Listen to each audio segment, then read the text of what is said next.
Warning. This program contains strong language, auditory violence, and mental nudity.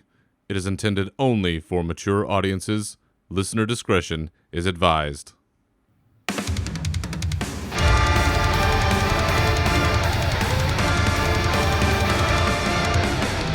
Welcome to your uncensored home for World of Warcraft news and opinions. This is Unshackled Fury.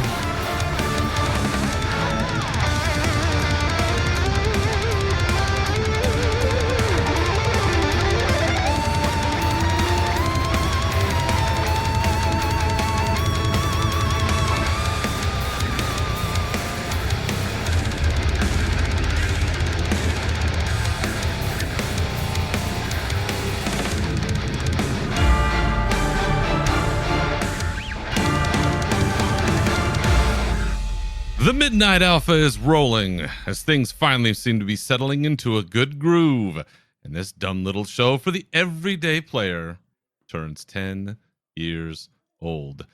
So welcome back for episode 171 of your uncensored home for World of Warcraft news and opinions, Unshackled Fury. I'm your host, Berserker, and with me once again is the man who begs the question, can someone be too handsome? Mr. Jez Corden. Welcome back again, good sir. Hello, good sir. It's good to be back. And Here we are. interestingly, first show that I've been part of that was on camera, which is pretty cool, pretty interesting. It's been a while since we've done anything live. I did one live show. I want to say it was almost 3 years ago. We did one live show on Twitch, and that was it. So this is a momentous occasion for sure, and I'm fiddle fucking around with all kinds of stuff on this. So the plan here is for this big 10th anniversary episode is that we're recording this. It's not like live, like we're not streaming this thing, but I'm planning on uploading this to our long bereft YouTube page, which is just sat there and done nothing. So hopefully we'll have this out for that, plus the regular podcast. We're trying some new things here, and it may work, it may not. Kind of like the whole sort of thesis of the show is it may be good, it may be shit. I don't know. And we're going to find out how good these YouTube censors are and whether they care about how we run things here. So lots of experimentation going on today, but good to have you here, sir. I think it's one of the first times I've seen you live in person since we've recorded, so it was cool getting a tour of your room and your black ceilings. It's very metal up in your joint. I'm jealous. I think you got the right Yeah, thing. man. It's so sometimes I regret it because it's like, man, it is so dark in here. Even when I've got like all the lights turned on, and like sometimes I need to photograph things for work, like products or something, and it's just there's just no light, you know. And I got to my girlfriend's house and her bedroom's like pink. So it's like, you know, the other extreme, right? But yeah, it's this is my Opposites humble attract. abode. I think that's what they say. True, yeah, seriously, yeah. But yeah, this is the gamer room, you know, Horde Red, you know. It's impressive. You know, we've got to represent, right? You do Horde represent. Horde. We are very horde coded in our coloring here. I mean, it just so happens that the show sort of colors, you know, and even like my tattoo, right? A lot of red and black on that, and so it's the right vibe. Lines through and through for me, but that's the right vibe. So not all is lost, Jez. That's how we roll, man. So this is the 10th anniversary show, and as we record this, it is literally the day of. 10 years today was the launch of this podcast, and we're going to do a regular episode. We got lots of news and lots of stuff to talk about, but I did want to just kind of lay out, we'll do all the news, do all that, and then I've got some stuff at the end just kind of about the show, and we got some great questions from folks in our Discord, so we're gonna go through some of that, but before we get to anything else, we got to talk about our metal album, and I wanted to do like a metal album of the podcast, like something. Oh, snap! Yes, it's like one of those ones that really is near and dear to my heart, and it's so central to kind of, you know, my life and being a warrior and all these kinds of things. So from May of 2008 is the album The Art of War by Sabaton. And this one is full of anthems for them. Ghost Division, of course, the Swedish pagan song that the lead singer hates singing, but everybody makes him sing, and it's always a good time when we make him do those things. But Sabaton, one of my favorite all-time bands. It's certainly one that I've listened to a lot while playing Warcraft, and just that sort of vibe very much has informed, I don't know, the aesthetic for a lot of things around my life, particularly with Warcraft and this podcast. And I've brought them up before, but Jez, does Sabaton ever cross your purview in your metal? I have to admit, I haven't heard Sabaton. I know I've heard of them. I've never listened to them. I'm a bad metalhead, but you're my European hookup. You're supposed to be listening to this stuff. Are they like melodic, Swedish melodic metal, like In Flames or something like that? Kind of. They're a little more, every song that they write is about some sort of historical something, like a person or an event or a battle or a whatever. Art of War is interspersed with concept albums. Yeah, it's a concept album, and it's interspersed with sayings from Sun Tzu's Art of War, at least one translated version of it. So it's very, very big and very melodic, and like a lot of anthems, right? Like fist pumping. You're ready to roll. It is the quintessential Sabaton album, and it is something that's so foundational here. So 2008, Art of War, Sabaton. If you've never seen them live, they're about to be on tour. I believe they're in Europe right now, and they'll be in the States next year. I'll be going to a show for sure, so I'll send you some pics, guys, and we'll party from there. But that's one that if you haven't listened to, please get out there, enjoy Sabaton. They got a new album coming out this week, as a matter of fact, and I should have the name of it. I believe it's Legends, but I'm bad, and I completely biffed on this one. And this is what happens when you do shit live, and you think, oh yeah, I probably could pull this up. So I'm just gonna pull this up now and be like, oh, what is it? Yes, it's Legends. Ha, I got it right. Yes, let's go. So there you go, Sabaton, Art of War, make it happen. With that being said, I'm looking at the music here, and it keeps playing the same song over and over. So I'm already learning lessons about how to do the background music here. And hopefully you won't hear Lions Pride too many more times before the film. I wasn't sure if that was the plan or not. I was going to say no, it's definitely not the plan. I can't hear you that well. No, they let's see, fade track in and out. I don't know, fade track in and out, loop track. I don't want a loop track. Well, see, this we're learning in real time here how this fucking thing works here. So just bear with me as we figure it out. So I may have to manually hit all of these one by one, but we'll figure it out. Thanks for being here. That isn't what the rage segment is about this week, although now it could be. But we're going to go ahead and get into that portion of the show. Let's go. Let's rage. Rage. Let's rage. Oh, this is going so well. I'm so excited. This is the best of all time. Oh my goodness. This is just clusterfuck. I'm doing too much, folks. That's what it is. I'm doing too much, as the kids will say. All right. So 10 years ago, I came out here to the podcasting landscape, and I had a lament, an initial lament that I felt was important then, and 10 years later, I still feel that it's important now. It would have to do with beloved Brewfest Beloved Brewfest, yes, that just closed, and I did not get nearly enough runs on Core and Dire Brew. I did not get the new mount. The homie Rommel did, and good for him.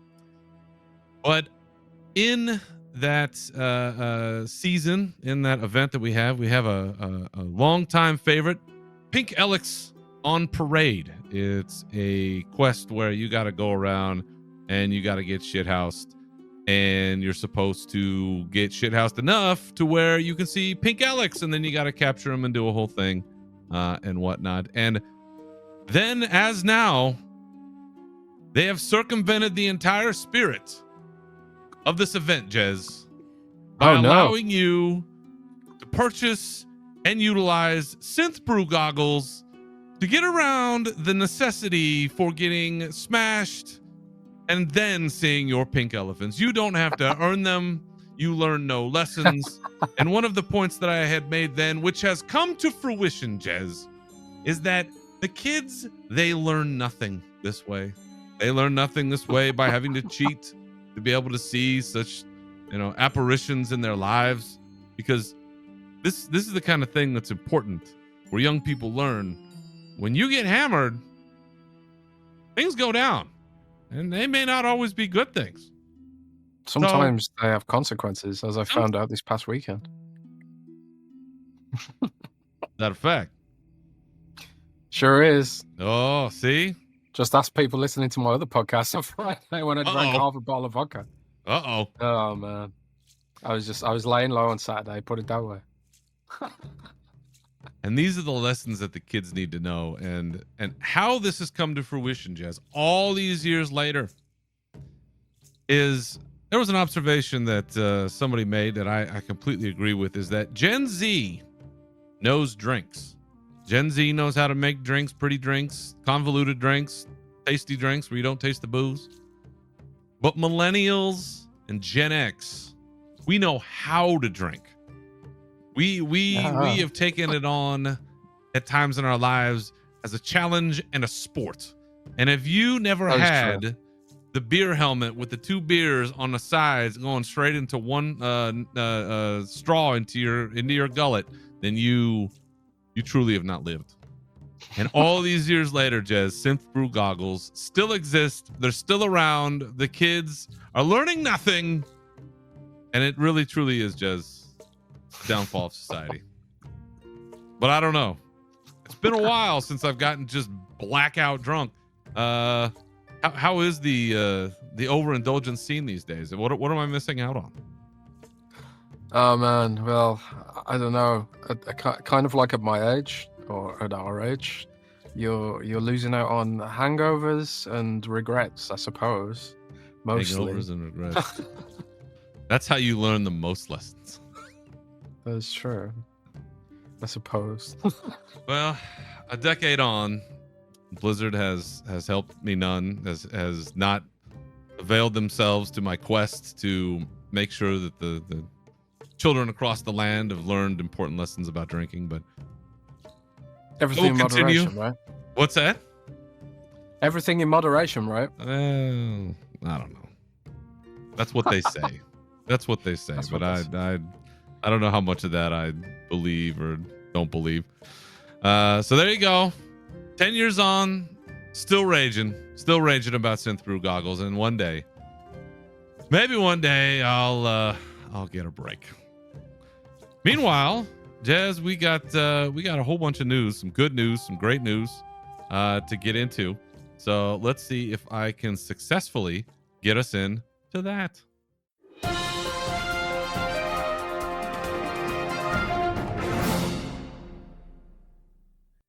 I think that might have kind of worked. Look at that. It did. Look at that. I hear music. There we go. All right. Whew, man, I'm already exhausted. We got so far to go. What a day. What a day. Welcome to the big episode. All right. October 1st, we finally had the deep dive that we probably should have had out of Blizzard from the beginning.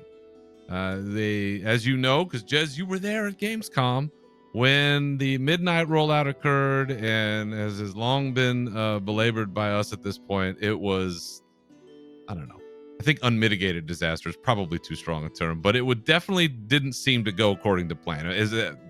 Am I safe in saying that? No, I think that's the diplomatic take. Well, we'll try that one for today. But finally, October 1st, we had our midnight deep dive with Metzen and with Ian. And, you know, I said it then, I stand by it. Anytime you roll out Chris Metzen, my personal Lord and Savior, it's a home run. I don't care what he says. He's reading a phone book. It's still good. It was very brief. He came out. He essentially, kind of laid the path of it's a darker chapter and these dark forces. And he looked a little awkward, almost kind of. Had this big, huge chair that he was sitting in, and he's kind of, I don't know. He looked a little uncomfortable. Get my man a more comfortable chair in there. But he gave us the quick rundown of the dark forces coming to snuff out the light and all that great stuff that Chris Metzen says.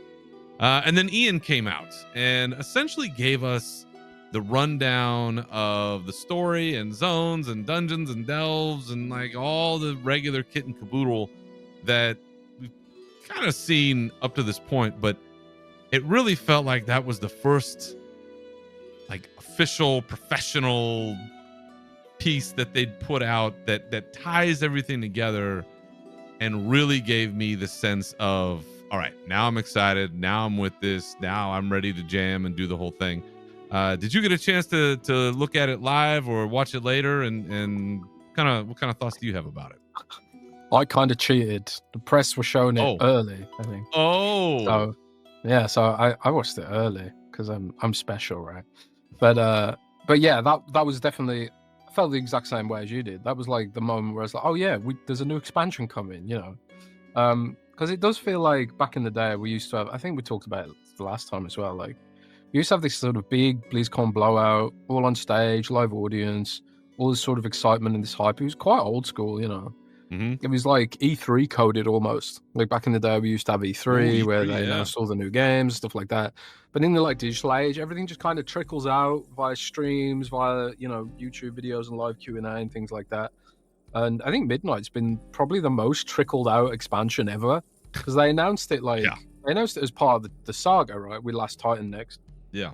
So you kind of already you lose that kind of that sort of exciting moment, but I get why they did it because it's supposed to be like it's sort of like a trilogy almost, right?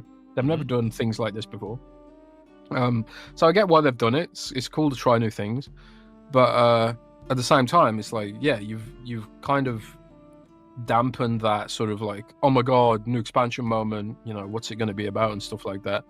I remember when because back in the day, at least to some degree, I feel like, I don't know, expansions were like almost a surprise to some degree. Yeah. Because the stories were sort of, they did tie together, but not as aggressively as they do now. So like you could just kind of guess where things were going back these days. Whereas like last time it was like it was a pretty big surprise, It's huge. When we went from Naxxramas to Outland, It was a bit of a surprise because it's not like the story of the Naxxramas patch tied into Burning Crusade in any way. No. So I didn't miss anything. Okay. I don't think it did, unless I'm misremembering. But no. I remember being surprised, like, oh yeah, that was in Warcraft 3, and it was nothing to do with anything that happened in the story up to that point, right? It was just like, oh, the Dark Pool's open again, deal with it, But yeah, it does feel like they'll probably make adjustments based on feedback around that, and probably to some degree, the way they handled this most recent Q&A was probably to address some of those concerns. Maybe, I don't know, but yeah, it was much more exciting, I thought, and much more interesting. We got a more detailed look at all the systems they're bringing forth, housing, all that kind of stuff, and obviously, a lot of us have had the privilege of trying it out in the alpha too, so we'll be talking about that, I suppose, in a bit. But yeah, good stuff, man. Yeah, it's always good to level set, and they, I think, had to get back to that. They had to put things together into one sort of cohesive, I don't know, package. And they've done that quite well, I think, with the Q&A, and then with the deep dive, and then the Q&A, which they ran immediately after that. I was wondering at the time how live it was or wasn't going to be, and how spontaneous some of the questions may or may not be. So, it's curated. I don't blame them. That's why BlizzCon's so great, when people are asking every dumbass question under the sun that's totally random and unscripted, and that's when it's the best, and that's always been my favorite BlizzCon moments. But they did touch on quite a few things in the Q&A. I was genuinely surprised at how many questions they ripped through. It was quite a number. Sorry to hear that there's no glyph overhaul. I'm still holding out for that headbutt glyph for the warrior interrupt instead of the pummel, because I don't know, pummel sounds cool, but headbutt way better. I've said it then, and I'll say it now. Smashing somebody across the bridge of their nose with your forehead while they're trying to cast a spell will fuck them up every time. So I'm just gonna stand by that. But some of the interesting things coming out of that, Jez, there will not be cross-faction housing in the neighborhoods. We talked about that before. Yay! The aesthetics will remain. So no alliance in your horde and no horde in my alliance with Jez. We are going to continue to keep to our own. Yeah, I feel like I'm an old man yelling at Cloud about some of this stuff, but like some of my guildies were like, "Oh, this sucks." I want it to be, because my guild is very, very 50-50 at this point, I think. Wow. We're playing an RP server as well, so there's a lot of role players in the guild, and Horde role play is practically dead because Blizzard's given up on Horde lore, basically. So most role players now gravitate towards Alliance, at least in Europe. Like the European, all the European Horde communities for RP are pretty much dead, at least for like random public RP. I didn't know it was that bad. Yeah, it's pretty bad actually. It's a whole thing. Uh-oh. But the guild is, canonically at least, Horde. So it does seem like we'll end up making a Horde neighborhooded guild, but some people who obviously are play Alliance, they're like, oh, why can't we just mix it together, And I'm just like, man, I don't want that. I still want the Horde versus Alliance faction war, but I also think another one. Just it doesn't have to be all out war, but like it used to be. Like it was almost like a shadow war back then, or a proxy war almost. Yeah. Like Ultra Valley was not all out war. It was like a proxy war between two Horde and Alliance heavily aligned sort of sub factions, kind of. Yeah. I think WoW was better for that. It made you feel pride for your character and your faction or whatever, but I also acknowledge the fact that I think a lot of players don't really care about that stuff anymore. I don't really care about the lore. Maybe not as much. And I think, honestly, not caring about the lore and the faction stuff is symptomatic of the fact that Blizzard has sort of downplayed it a lot. I don't know why they've done that. I think they think that it might be better for the game or whatever, but I think faction pride and stuff like that it's strong for marketing, It's strong for immersion, and I think it's strong for the way people identify with the game. I'm going off on a tangent here a little bit, but no, you're good. I honestly wouldn't be surprised if they eventually just capitulate on that as well and just be like, fuck it, put whatever you want wherever you want.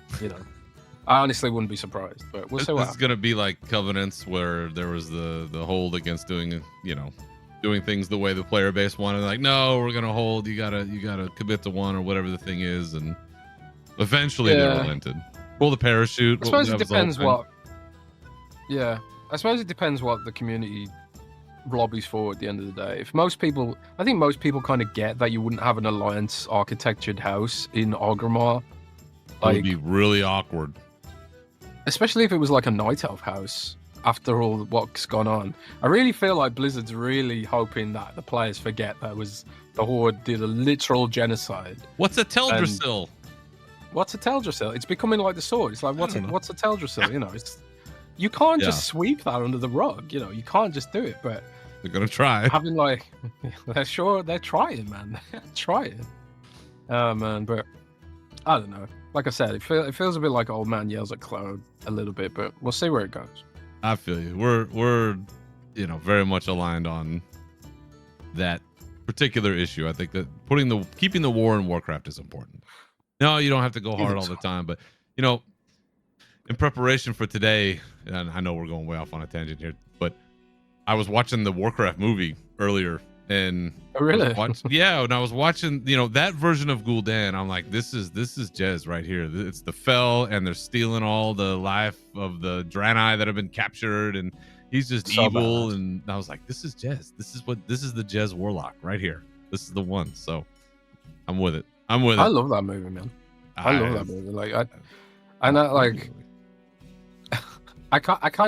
I just kind of accepted it for what it was. I wasn't expecting it to be amazing. And I know like they had to pack a lot of lore into a short amount of time, and I think the editor, the director said a lot got cut out by the studio. So like I remember watching it with some friends, and they were like, they're sort of aware of Warcraft or Horde Alliance, but they don't know like the deeper lore and stuff. So we kept having to pause it every few minutes so I could explain who people were and what was going on, because so much of it that was contextual was removed to pad the runtime, or de-pad the runtime rather. Still waiting for the Duncan Jones director's cut. One of these days. That'd be one of these days. I want it, man. Well, the deleted scene is the only way you see Metzen when he was a shopkeeper, right? Like there's things to be seen. They deleted that? Yes. See? So dumb. Terrible decision making. Well, back to the Q&A after we had a little tangent there. So yes, no cross-faction housing aesthetics. So Jez, you and I are saved on there. A couple of other interesting items I thought they touched on in particular. They are still working on the old reputations to be warbound. So that's something that they promised that hasn't quite come to fruition yet, but they claim they're still working on it. No legendary on the horizon, but I have to believe it's going to be one in Last Titan. If this is like all a love letter to 20 years of Warcraft, there's got to be something. Like, I don't know, Illidan's eyeball. So I don't know, something. There's got to be like some kind of legendary that we got to go after. Illidan's eyeball. Or Illidan. No world revamp, Jez. I'm sorry. They were directly asked about revamping the old world, and they said that was not something that they're on the path to do. But they are kind of looking to go. They are going zone by zone in these expansions now, and at least the next two. So maybe they'll do it piece by piece. But I'm sorry, buddy. It's just not. It's just not in the cards right now. It's a mistake, man. It's a mistake. We also had a question about adding your warband as your followers in follower dungeons. I thought that was a wonderful question, and they are looking at it. They mentioned that the tech to do it is still a hurdle, but I like that somebody did ask about that, because I think that would be really like a cool immersive thing should they do it. But awesome. Jez, maybe the biggest news: Valor Stones are dead. Yes, I'm surprised they did that. Why? Valor Stones literally function as a time gating mechanic. There's no other reason for them to exist. So I'm thinking, like, without Valor Stones, people are going to clear stuff and level up a lot quicker, which I'm not against, frankly, because I got so many games I want to play and just so little time. So yeah. like I was like, honestly, because we got ahead of the curve, we killed Dimensius 2 weeks ago, something like that. So I'm like relieved a little bit, because like, okay, now I can hit my backlog and play Silksong. Battlefield 6 just came out, and all these other games I want to play. Ultimate First World Problems, right? But now Legion Remix is here, so yep. Gotta play that now. I've got to have fun. Oh my god. Was the world? I feel like I have to play it, because it's like FOMO, isn't it? Because it's like, yes. If I don't play it now, I'm not gonna. Those mounts that I really want, like the Infernal, the Infernal mount from Gul'dan. I've been grinding for that for years. This is the easiest way to get it. So if I don't get it now, I'm probably never gonna get it. So I have to play it. The FOMO worked. Good job, Blizzard. Psychological warfare at its best. What are we even doing here? This is mad. I know, right? More than all of those more than all of those, perhaps, the biggest piece of conversation that seems to be happening, coming out of the Q&A, coming out of, alpha, coming out of, looking ahead to midnight, is essentially the death of the major add-ons that players utilize in World of Warcraft. Weak auras being the biggest. I think, Deadly Boss Mods is one I know it's also been out there. Any kind of damage meter type thing. There's been quite an outcry from accessibility angles. There's been a number of players that have called out, well, hey, there's add-ons that I use because I have vision problems or I have other kinds of issues that this is going to potentially ruin and I won't be able to play. So big pushback and blowback on this one. Jez, do you think that they have made a massive mistake here that they need to find a way to walk back quickly, or what's the path from here? I think what blowback they're gonna see an even bigger blowback when people realize, and this is my conspiracy theory, but I'm not the only person who I've seen say this, but they're doing this to start rebuilding the game for consoles, because WoW has probably addressed everyone it can possibly address on PC. It probably just won't grow on PC because everyone who's ever wanted to play WoW on PC has probably already played it, and there's just no chance to capture any more of that audience now. Probably they're already in China, so that's like the other market that they've sort of cornered and stuff like that. So what do you do to grow and find more players? Well, the only place you could possibly do that really is console. Big problem there is the game is far too complicated for a mouse and keyboard without a mouse and keyboard. Yeah. There are some classes which you can play, reliably with a controller, and also there's the console port add-on which makes it run on PC gaming handhelds and Steam Deck and things like that with some tinkering and stuff like that. But they want it to be a native experience. And while you can have mods on console, it has to be sort of like they would have to build the modding platform themselves, like the CurseForge, which distributes the add-ons. Mm-hmm. And they're probably thinking like to future-proof the game against like future systems and stuff like that. They probably just need to pare it all back and make it so the game is as playable as possible with zero add-ons. And I think it was already pretty close. Like if I'm like leveling an ult or something, I don't bother setting up my add-ons. I don't bother setting up Dabjamir. I don't bother setting up like weak auras and stuff. Like for Legion Remix, I haven't got any weak auras for the rogue I'm playing because who cares? It's easy as hell, and you don't really have to think about any of that stuff. And it's not hard to like look at just your most important cooldowns when you're playing a rogue. And there are some classes that handle fine with the controller, like classes with the more simplistic damage rotations, like Destro Warlock, for example. Don't have that many buttons as a Destro Warlock, really. There's especially like in certain builds where you just spam cast spells and Havoc procs itself and stuff like that. You don't really have to do a fat lot, but then like you get into the more complicated specs, like could I play Demonology with a controller? I mean, maybe, but could I play Discipline Priest with a controller? Definitely not. Because like how are you going to select your party members and stuff like that? And I'm sure there are people that do it, and there's probably like keybinds where you can like, okay, well, this is my keybind for player 1 in the group, player 2, blah blah blah blah. But then, how are you going to raid heal without a mouse? How are you going to select the right targets without a mouse and stuff like that? Mm-hmm. Or are you just going to focus on spamming AOE heals or something like that? I don't know.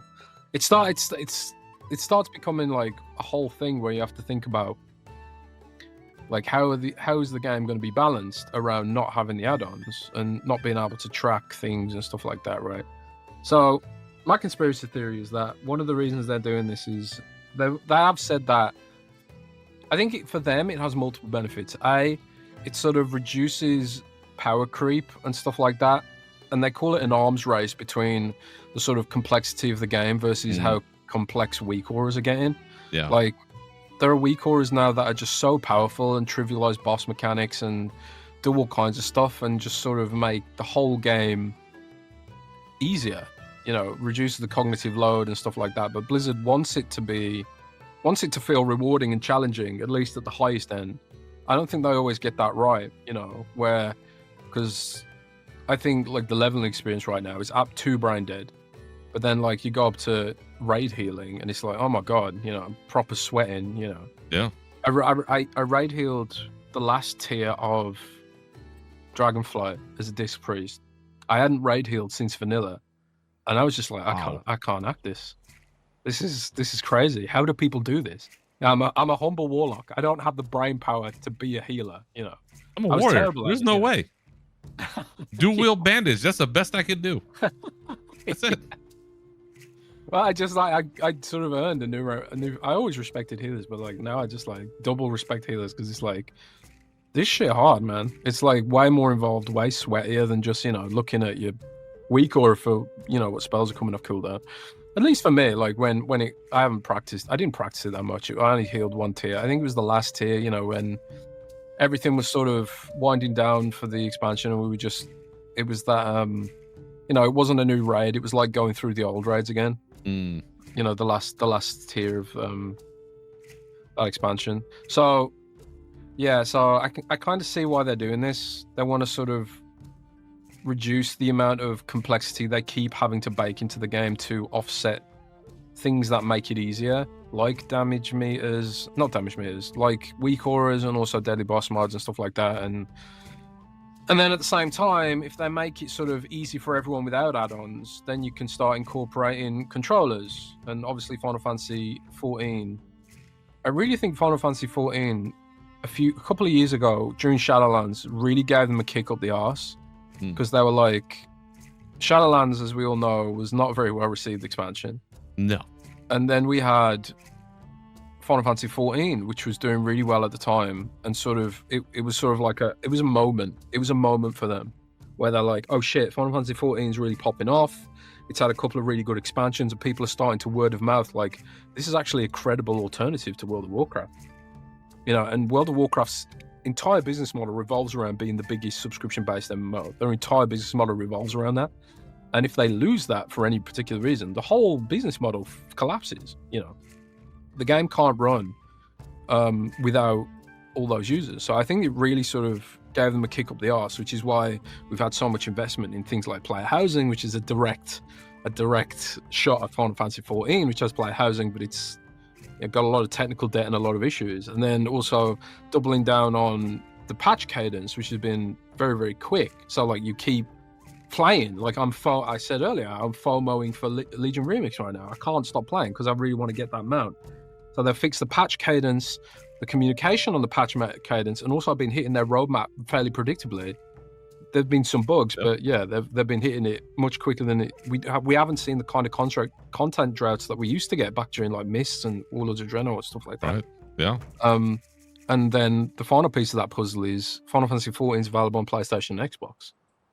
So if you're a console gamer, your only option is Final Fantasy 14. Your only option for a subscription-based MMO. There's some free-to-play MMOs, but they're all sort of pay to win and they're all janky and stuff like that. But if you want like that sort of high-quality MMO experiences, Final Fantasy 14 is your only option right now. And Final Fantasy 14 is not doing so well right now. I don't know if you've seen the drums. No, I'm out of the Final Fantasy loop. Never touched it. Yeah, so Final Fantasy 14 is like they're in their Shadowlands period right now. Oops. The current expansion has not been well received. Don't do that. There's been big patch droughts as well, and a lot of my friends have stopped playing and stuff like that. So it's kind of like Blizzard's like, okay, well, we can solidify our dominance here, and I think Blizzard's like, they're known to be aggressive. I think, like if you look at things like Overwatch has had this too, where Marvel rivals Overwatch's launch for a long time, and it kicked Overwatch up the arse, and now Blizzard's like invested more in Overwatch, and now Overwatch is actually, I think it actually overtook Marvel Rivals on Steam recently. Good. Or got close to it at least. I can't remember the exact number, but Marvel Rivals has really dropped off. Good to hear. And that's Steam. Most people play Overwatch on Battle.net, not even Steam. So like Overwatch is come back and is doing well. And Diablo doesn't really have a super huge compared to right now. I know there's Path of Exile, but if you look at like player stats on console, at least Diablo 4 is still higher. But it does feel like Blizzard, like when they have a competitor, it's like, oh shit, okay, we need to do something here. And I think that's the other pillar of this. Getting rid of the add-ons means they can bring it to console, means they can shut down Final Fantasy 14, kick it while it's down, and work towards that eventuality. It's not going to be quick by any means. I think we're still maybe a couple of expansions away from a console version, maybe Last Titan at the earliest. But this is undoubtedly one of the benefits for them of doing this, for better or worse, because it's also like, I'm concerned, dude. I'm concerned that they will reduce the complexity of the game to the point where it feels unengaging. Because it is so satisfying as a DPS person, to pull off a good rotation and nail the mechanics at the same time really well, learn the fight and build your character properly, and then get a nice pass, Absolutely. like an epic or a legendary sometimes if you pad in the meters like I do. But cheating, AoEing things you're not meant to be AoEing. Fuck the mechanic. That's how you get it done. Yeah, that's how you get it done. I mean, I saw there was another YouTuber who was calling out like World of Logs culture recently. I can't remember who it was, but they were completely right that like World of Logs culture is like, it's not really about doing the boss well or executing the mechanics. It's just about how much you can, get power infusion and pad the meters, and how much like your healers are willing to tolerate you standing still in fire. It's like that, really. That's how you top the meters in WoW these days. You support the healers, but yeah, I digress. I think this is all about the console version, and I think it could really backfire. It really needs to be. The game cannot lose its sense of complexity because they're chasing the console audience, which is why, like, when I've talked about this for people before, because I get, as an Xbox podcaster, I do get asked a lot when is World of Warcraft coming to consoles, right? Yeah, they've been asking that question for years. Yeah, and I'm like, well, how would they do it? Because like they couldn't, they'd have to simplify a lot of the stuff, and I don't think they want to do that. But apparently, maybe that is what they want to do. They want to simplify it for those users, and I agree with you that it could backfire and just be remembered as a big mistake. But we'll see. It does feel like we're in that middle ground where they've thrown something out. Some of it's been good. I mean, I'm happy to have a clean UI and not have to do a bunch of stuff and being able to move things around. I think that was a great first step. But definitely seeing what you're talking about in terms of dumbing things down, or like I mentioned, the accessibility stuff. Now is that kind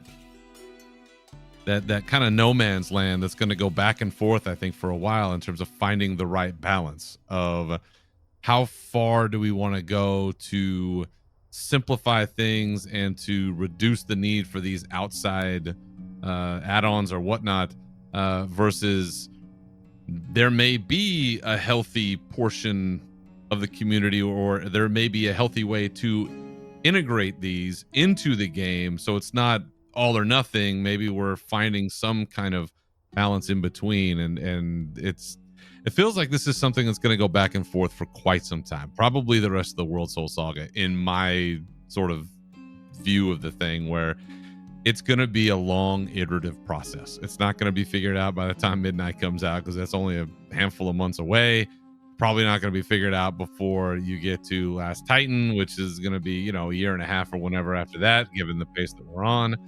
So yeah, this is going to go on for a while, and I say it often to people, is that if you have an opinion about said thing and there's something that you can specifically cite as this is a direct impact on my ability to play the game or enjoy the game, get out there on the forums, get out there wherever you can, and make your comments about this.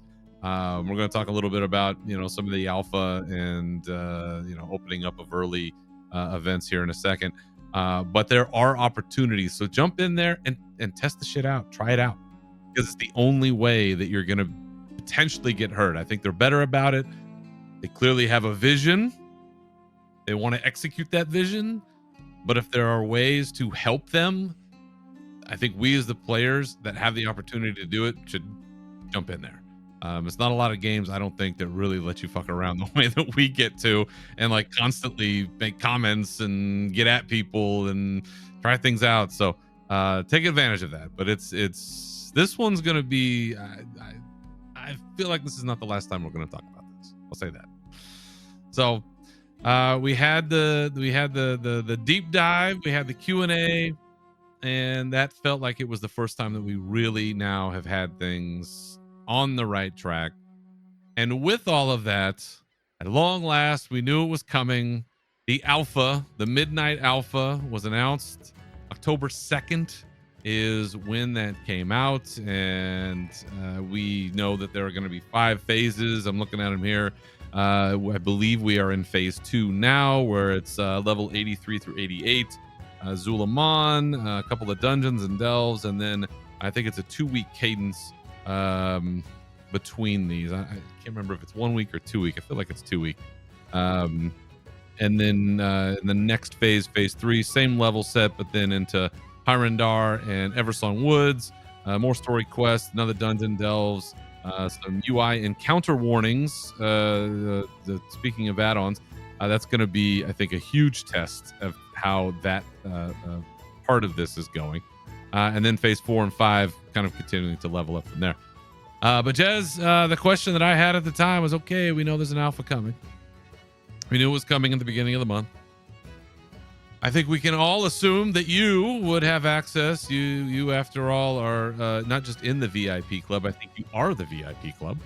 But for those of us, down here in the lower ranks, would I still be allowed into the VIP club? Would I still be allowed not just into the VIP club, but what table am I sitting at? Am I sitting at the Amstel Light table? Am I sitting at the Stella table? Am I sitting at the Crystal table?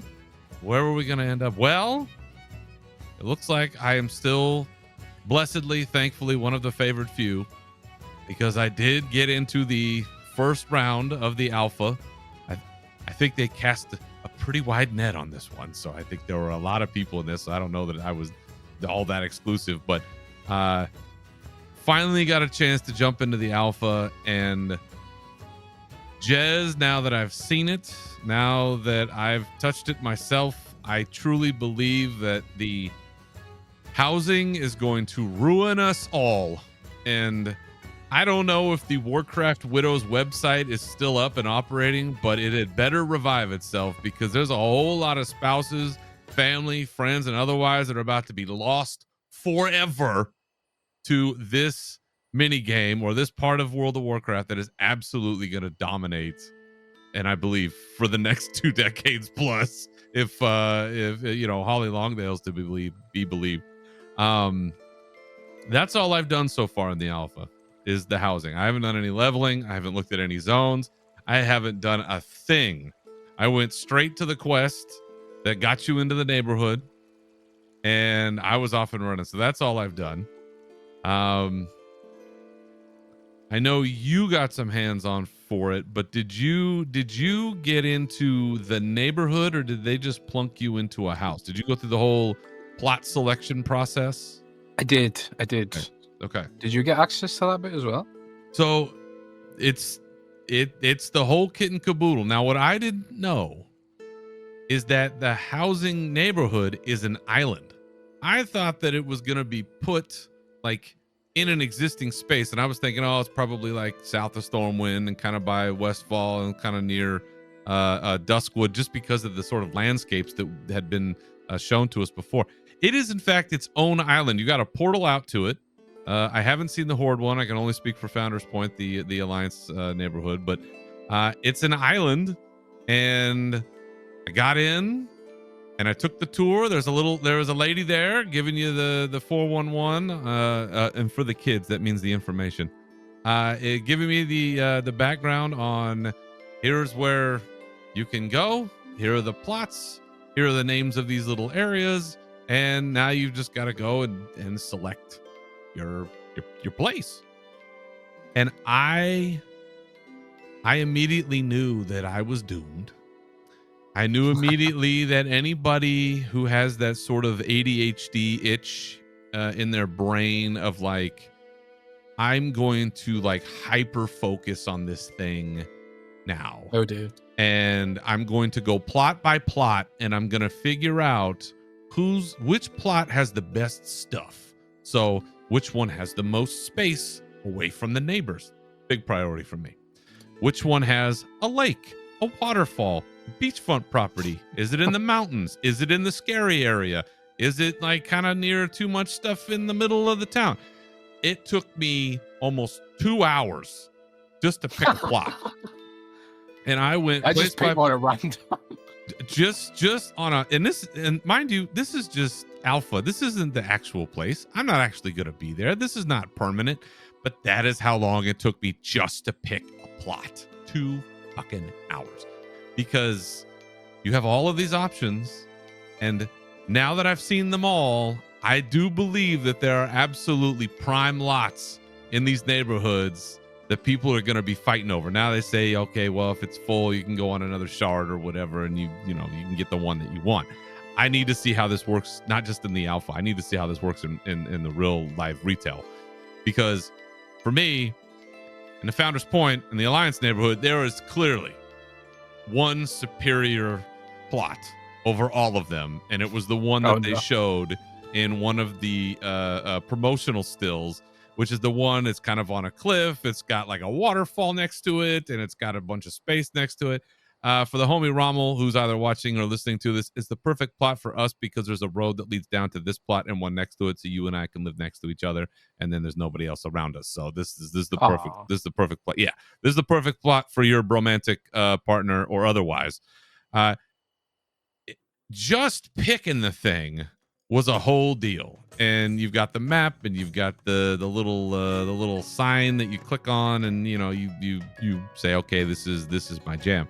I didn't even know, Jez, that there was like other neighborhood stuff to explore, like a theater or shopkeepers or. I didn't know that. Oh, there's a whole bunch of other stuff.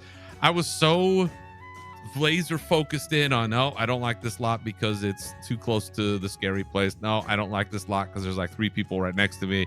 No, I don't like this lot because I'm on the beach and I could get invaded. Like, there was a lot of thought being put into this thing, and until I finally picked something. But for you, was it just this looked good and you jumped in, or did you give it a little more thought before you jumped in?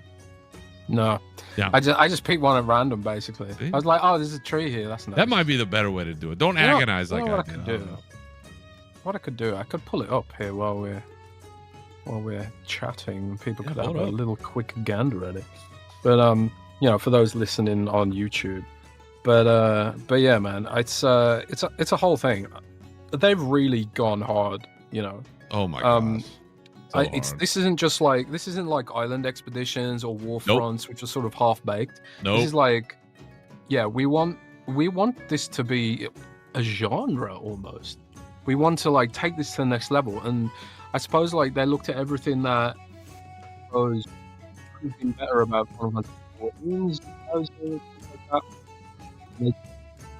like quadrupled down on it, Because Final Fantasy XIV's housing system is very similar. You've got like an interior and exterior which you can edit. Obviously, they don't have really the faction divide. They've got a soft faction divide, but not really the sort of like, oh, this faction genocided the other one. At least I don't think they do. And so like I would say like they don't have those kind of restrictions to the same degree, but the sheer amount of technical issues that it has. Like each server has very, very limited amount of plots, and you have to basically wait for someone to idle or quit the game long enough that their plot becomes available, and then there's a lottery system. You enter a lottery to win that plot. That's crazy. You can't just go to another shard. That's crazy. And like it doesn't scale up like that. It's just like this is the amount of plots we've got per server, and that's it. Deal with it, man. Whereas like I think Blizzard did say that if everyone tried to have their own shard, we couldn't accommodate that because we don't have enough server capacity. They did talk about the minimum number for the neighborhood. They still haven't decided on it because we did get a question about that a while back. They're still figuring that out. But yes, for everyone to have their own neighborhood, that's totally unrealistic. Yeah, but they did say that there will be a plot for every single person on the server. Like you won't be able to you won't be plotless. Like, there's enough plots, at least, that every single person on the server will be able to have a house. Maybe not the plot you want initially, but even then, there's going to be. It does sound like there's going to be a huge glut of shards and stuff like that. I suppose that's like one of the benefits of being a sort of maturer company, and also like their partner, they were bought out by the cloud company, right? Microsoft, which Microsoft uses cloud technology like it's water, and it literally is water in some places because they're sort of draining all the water and all the electricity in order to power this stuff. But hey, we get a virtual house instead, right? That's you true. can't afford the electricity bill on a real house, just get one in World of Warcraft instead. My God. Oh my God. Yeah, it's man. It's an unbelievable triumph. Just the neighborhood itself. Unbelievable, right? And so if you had a place and you're like, yes, this is where I can do things, where, mind you, at this point in time, as far as I know, we haven't been able to do anything with the plot itself, like upgrading the house or doing an exterior. Whoa! I broke something. You broke something. I broke something. Uh-oh. Yeah, so I was trying to add WoW Midnight to the stream, but as in place of my camera, but it doesn't seem to want to let me do it. We're gonna do this live, folks. Here we go. Do it live together. We're gonna do it live. Here we go. Let's see. I'm gonna boom boom. No. Nope. Nope. Nope.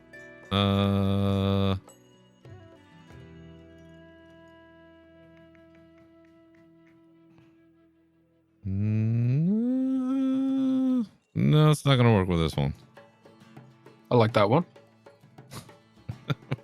I'm messing with it as well, just to make things come.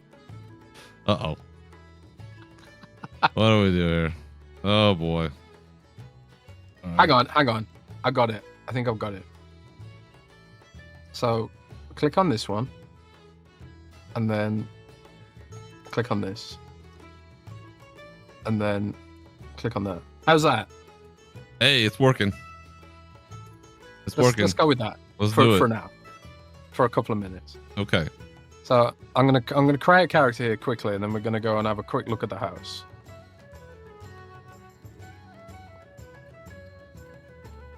Is the audio and shit working? I've muted the audio for the stream. I can hear you. Yeah, good. But you can't hear the game, right? No. Wow. Good. So let's just make a death note. Let's quickly go and have a look at this housing stuff. Because yeah, like it's just crazy how legitimate it is, you know. When we go back in time and look at things like, I don't know, Torghast and expeditions and all this other stuff, it was just like they were just half baked, and it was a reminiscent of an era where they were sort of like, we don't like it was reminiscent of an era where it was just like update content was, or expansion content was designed to be thrown away rather than add to the game, right? Yeah. But these days, it really feels like when they're looking at making expansion stuff, and yeah, there are stuff that does get thrown away, but the headline stuff for expansions increasingly seems to carry over into the full game, like Delves and the Brawlers Guild's coming back, which we haven't talked about much yet. And then you've also got like all this other stuff, like the prize system. Like in my interview with them, they were like, yeah, we might do the prize system as a evergreen feature if people like it. Like, I love the idea of that. Imagine like every expansion has like a new prey to mess with and stuff. Yep. I think it's really, really cool. So this is the Horde area. So as you can see, it's quite tropical, and you know but there's an area that looks a bit like Mulgore. There's a bit that looks like Ashara, and there's a bit that looks like Durotar, right? Mm-hmm. I don't know if there's a bit that looks like the Undersea. Maybe there is, but like you said, like you were like looking for plots for ages, right? I was just like, let's just build one over here, you know, whatever. Yeah. Stuff like that. If I fire up, I need to find a flying mount. There you go. Let's just pro Drake it for a bit. So, yeah, so it looks pretty nice, right? But I never really thought of it like what you were saying, how people are gonna try and get this premium real estate. Like right? I look at that and look at these- that one. That one's by itself on its own little island. You look up further, there's like ones that are up in the hills. There's ones that are like have Yeah, their that's own true. little piece of the coastline. Like there are going to be those choice plots. This is how real estate works. Like you can hide it and disguise it as whatever you want, but location. Yeah, these houses with so these houses with the player on, those are taken, Yes. and these houses without player on, those are free. Yeah, I see some So prime ones that are available there. I don't know what they look like, but yeah, this is some dude's house here. I see what you mean now. This guy's he's got his this own guy's dock. got his own fishing dock, man. See? Oh man, that's prime. That's some prime real estate right there. I see what you mean now, dude. That's what it's People all are gonna about. be fighting over that shit. Absolutely. This dude's got his own bridge. Look at that. Look at Got that. his own bridge. Look, You are and- trespassing. And You they'll will be kick you out. removed. Yeah. Damn. And there's like this whole cliff down here, man. So Yeah. it's gonna be a whole thing, I guess, right? People are going to be fighting over it. That's what I know is that there's going to be fights and it's going to be a thing. It's inescapable. It's going to be a thing.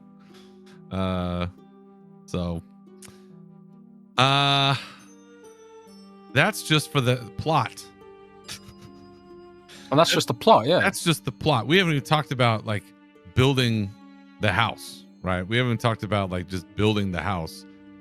That and that's a whole other thing. Like the closest analogy that I can give is if you ever saw the movie, because it's very topical right now, Tron Legacy. That's not the new one. That's the one that came out, a number of years ago. When Kevin Flynn is in the grid, and like the grid is basically blank, and you're like, I'm gonna build the perfect system, or I'm gonna build whatever I want to build. That's kind of like what it is in the house. You're just in this sort of void space, and you've got so many options in terms of room sizes, room shapes. You can like this. There's one I know of already that you can stack on top of the other one to give you like a really tall room. There's unlimited configurations. I'm sure there's a mathematical number for it. I don't know, but it's a fuck ton is what it is. And initially, we're going to be capped at how many rooms or hallways we can have at a time. I think right now on the alpha, it's 9. But it's unbelievable how many things you can come up with just the limited set of stuff we have now. We have the ability to buy some decorations and different things to put in the house. Now we're capped, I think, at like 300 items, so there's only so many you can put in there. But the unlimited nature of it, the unbound creativity. I know you talk about like, it would take a lot of resources, and so depending on how many things you could place in a house, but using a small item to create like a work of art or a replication of something or whatever it is, you see firsthand when you get to touch it what that actually looks like and how that might be possible. I was building, how do I build a secret bookcase? How do I hide the secret bookcase that I built? How do I create a whole portion of the house that's hidden? How do I, put stairs up, and then where do I put the bookcases? And how can I take a big room and use walls to shape it into some custom made room that looks like something else? Like it goes on and on and on. And when people see this and whatever we get, because right now we can't transfer any characters from our, actual accounts. So it's all just base level stuff. Once you're in and you've got all of the stuff that you've earned, whatever that's going to look like once we have it, if this is your jam, I don't know that you will ever do anything ever again, because you're going to be lost tweaking things and tinkering with things. And the one piece of advice I would give is you're going to need a lot of lights. If you want to be able to see things, you're going to need a lot of lights. You can make them bigger. You can make them smaller. You can put them on a wall. You can put them on a ceiling. You can put them on the floor. You can put them wherever you want. You're just going to need a lot of them in order to have like kind of like the proper vibe. There's some windows. You can put the windows up. You don't actually see through the windows. They just give you light that kind of emanates from the windows. But it is overwhelming to It me is. to see, even now, just with the very minimal base stuff, what we're able to create and do. And at this point, I've made and destroyed probably 3 entirely different structures internally anyway, because the outside they always look the same, but inside, I had multi-story places. I've had this vision forever, once they announced this, right, of having kind of like a wing of my house where there's an alcove for every expansion and things within it that were important to me. Now, depending on what we place in there, so if there's like a weapon rack, can I put weapons from that era that I used, or armor sets on one of the armor trees maybe that I used at that time? Is there art that we can buy that has, I don't know, a picture of a demon on it from Burning Crusade, or like, is there like an Arthas portrait I can buy and put in my Wrath one?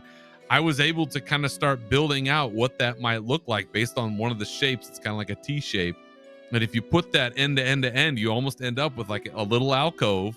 And then you go down to the next one, and there's the next one. And you go down to the next one, and there's that one. And I could loop it all the way around the house if I wanted to.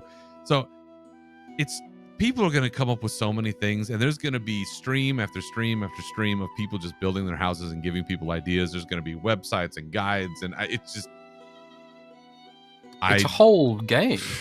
It's a whole ass game by itself. I didn't believe in it, and I have rarely been so wrong about a thing in my life. I was dead set against this. Every podcast, Ro out there from Rolling Restart and Realm Maintenance, one of my buddies, he always asked me about this, and I think he got some sick pleasure out of asking me about it, because I was like, no, it's bullshit. I don't want a house. It's stupid. Having now had access to it for even just a brief period of time, it's so awesome. Like I was wrong, but happy to be wrong. I can't wait to see what they add to this thing. It's gonna be just monumental, and it's a hell of an achievement. And as they kind of slowly rolled this thing out and we get a chance to really play through it, it's going to be awesome, dude.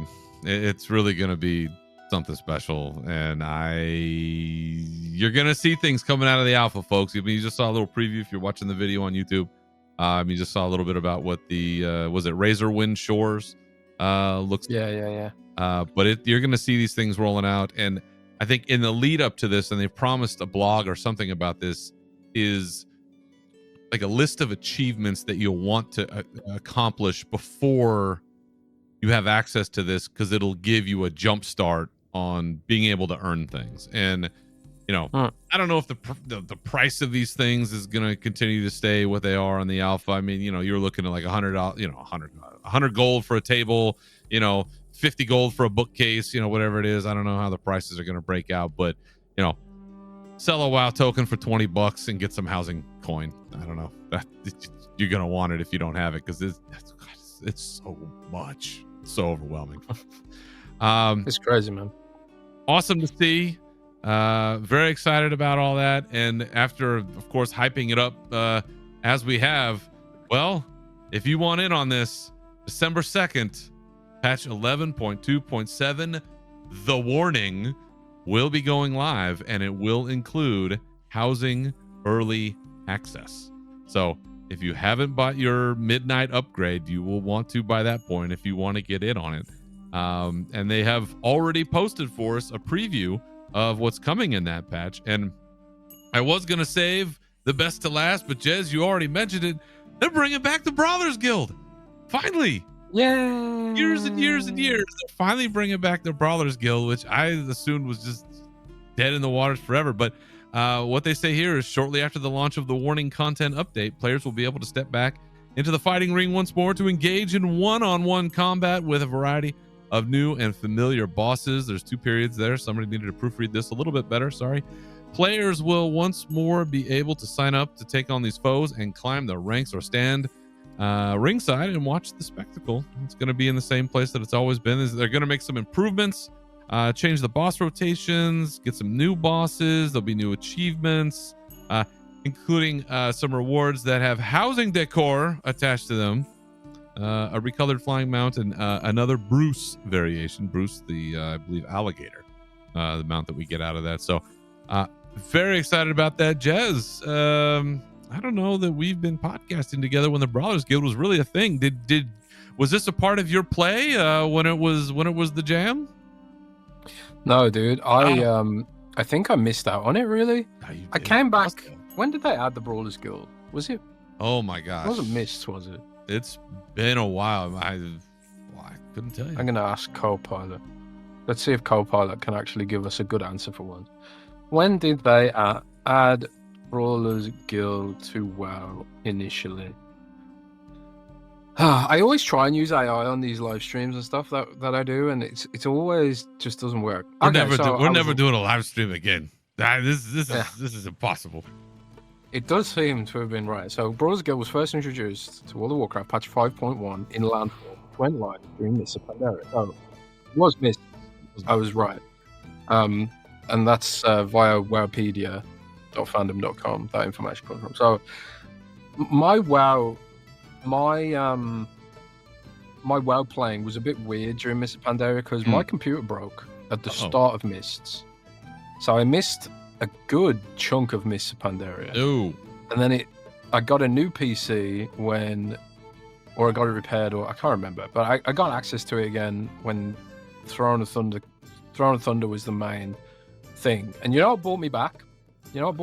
Specifically? What? The Green Fire quest for Warcraft. Oh, one of the greatest class quest lines of all time. Yeah, they added that in that patch, and I was like, I absolutely have to get that Green Fire. I've been waiting all this time for Green Fire. I'm going to fix my computer and come back just for the Green Fire. So I did that, and I got the Green Fire. I never even finished Throne of Thunder, but I didn't touch the Brawlers Guild. I think I tried it out. I dabbled with it in one of the expansions where it was still active, but it was sort of like at that point it was already becoming abandonware, I think. So for me, it's kind of almost it's going to be a new experience for me to some degree. I think you're going to like it. Pretty cool, it's it's Mage Tower Light, right? It's solo content. It's trying to take on some sort of challenge that has very specific pieces to it, where you gotta learn to dance or do a thing or attack close or not close, or dance to the left and dance to the right. Who knows? There's always something. So very, very excited about the Brawlers Guild coming. The new and returning player experience, I should say, is going to be going live with this. You'll get your first chance to check that out, Jez. New lore walking. It's going to be about the elves of Quell Thalas. So we're going to learn more about the Blood Elves and the Void Elves and the Sunwell and the Lich King and his assault. And if you never played through all that before, you're going to learn a lot about it now. And that, I'm sure, is going to be quite a doozy. Pandarans are getting their heritage armor. We had a question about that recently, is who didn't have heritage armor? Pandaran is one of them. So now they're going to be getting their heritage armor. It looks cool, so that should be a good time for everybody. Turbulent Timeways will return, and we're going to have 6 new Shadowlands dungeons as part of that. Jez, do you have any interest in playing through Shadowlands dungeons?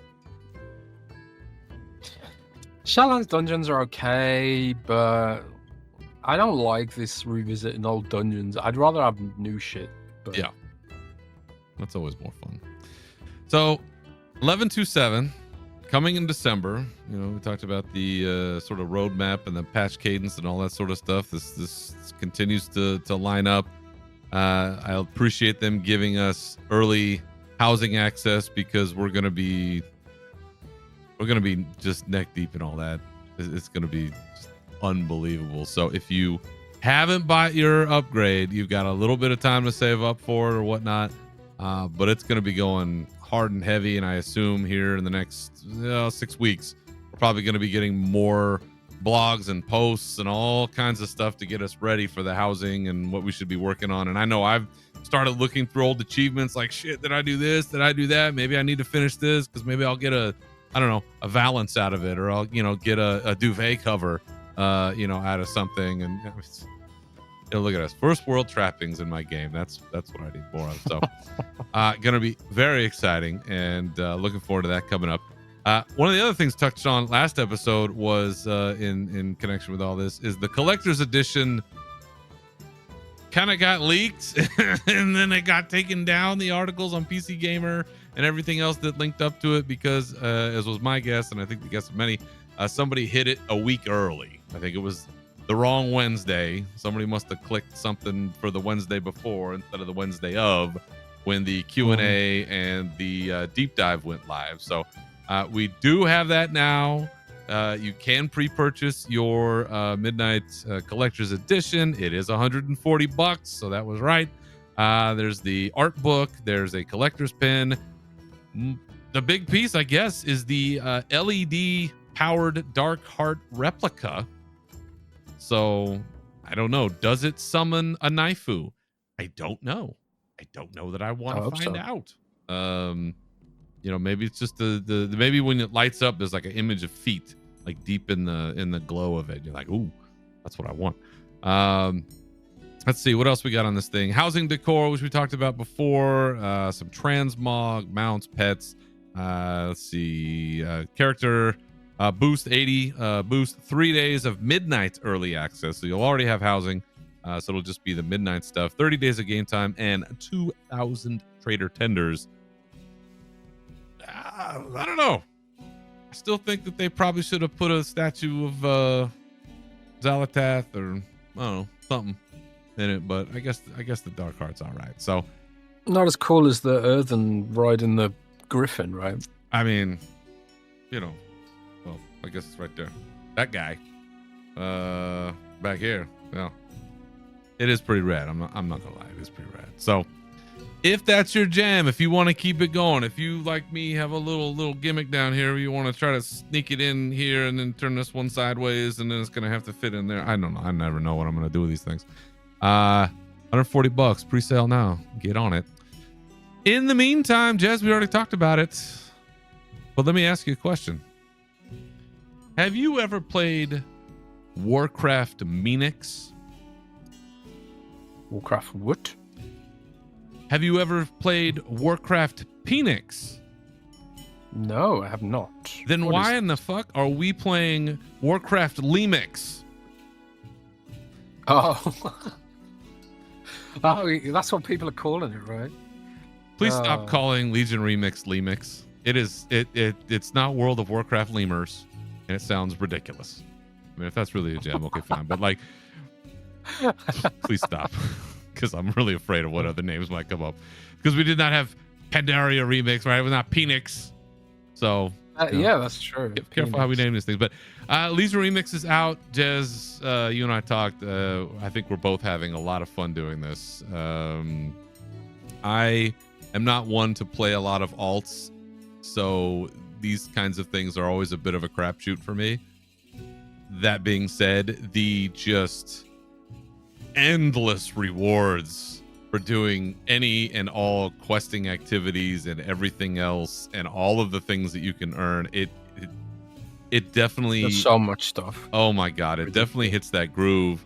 I really appreciate being able to blast through the old order hall quests that are just like, we'll just skip through all of this, and so you just kind of get through all those rewards pretty quickly if you go to your order hall.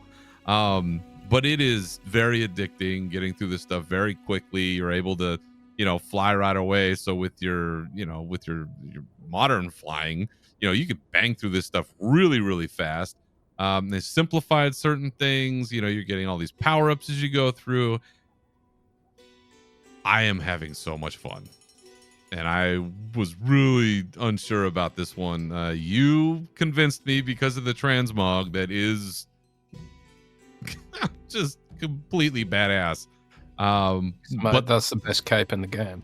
No, it is the best cape in the game. But the gameplay is pretty fun. I gotta say, I'm having a lot of fun. I think this is a big win. I think we got 98 days left of it, which I think also kind of tells us when the midnight pre-patch might be coming in. So you do the math, figure out how many months that is. But that seems to fit about right. But this fits the groove for you too, eh? Yeah, I mean, kind of. I really, I'm a warlock, and a lot of the rewards are warlock related. You are? Warlock furniture. I Yeah. didn't know. But there's a ton of warlock stuff. There's warlock transmog. There's warlock furniture as well. One of the rewards is furniture for your house. So it's like I have to do this, but I'm not someone who for some reason I don't do nostalgia for WoW for some reason. Like I'd rather do new stuff. Like I've already done Legion back in the day. I've done all these quests before. I've done these dungeons before. I'd rather see new stuff. So I'm almost slightly irritated that I have to do this. Like I said earlier, there's a lot of other stuff October, November that I do want to play. But it's like the ultimate first world problem. It's like, oh my god, you're giving me too much stuff to do. What is this? What is going on? It's a really, really dumb thing to complain about. A nice problem to have. Yeah, it's really fun though. Like I love like the way they've mixed it up. It's called remix, right?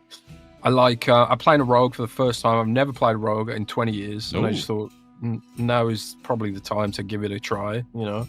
Enjoying it so far. I'm a bit confused about which abilities should I keep on the stealth bar. Should I even bother using the stealth bar?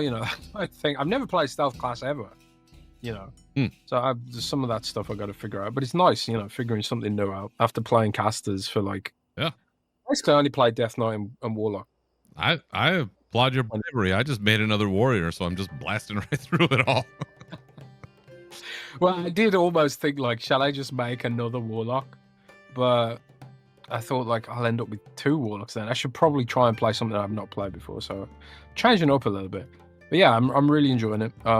It's clear the amount of effort they've made. I mean, yeah, it had some bugs and stuff like that, but like you said, there's been a huge amount of effort to skip people through bits of the quests, to not make people, redo some of the boring stuff and just to get you into the meat of it. There's already people completing the dungeons, the raids at higher tiers and all that kind of stuff. So it does feel like you will be able to get through it pretty quick if you are just doing it for the rewards like I am. So yeah, I think it's fantastic. It's really cool content. I'd rather have new content, if I'd rather have a new raid tier than this, but I don't know how that translates,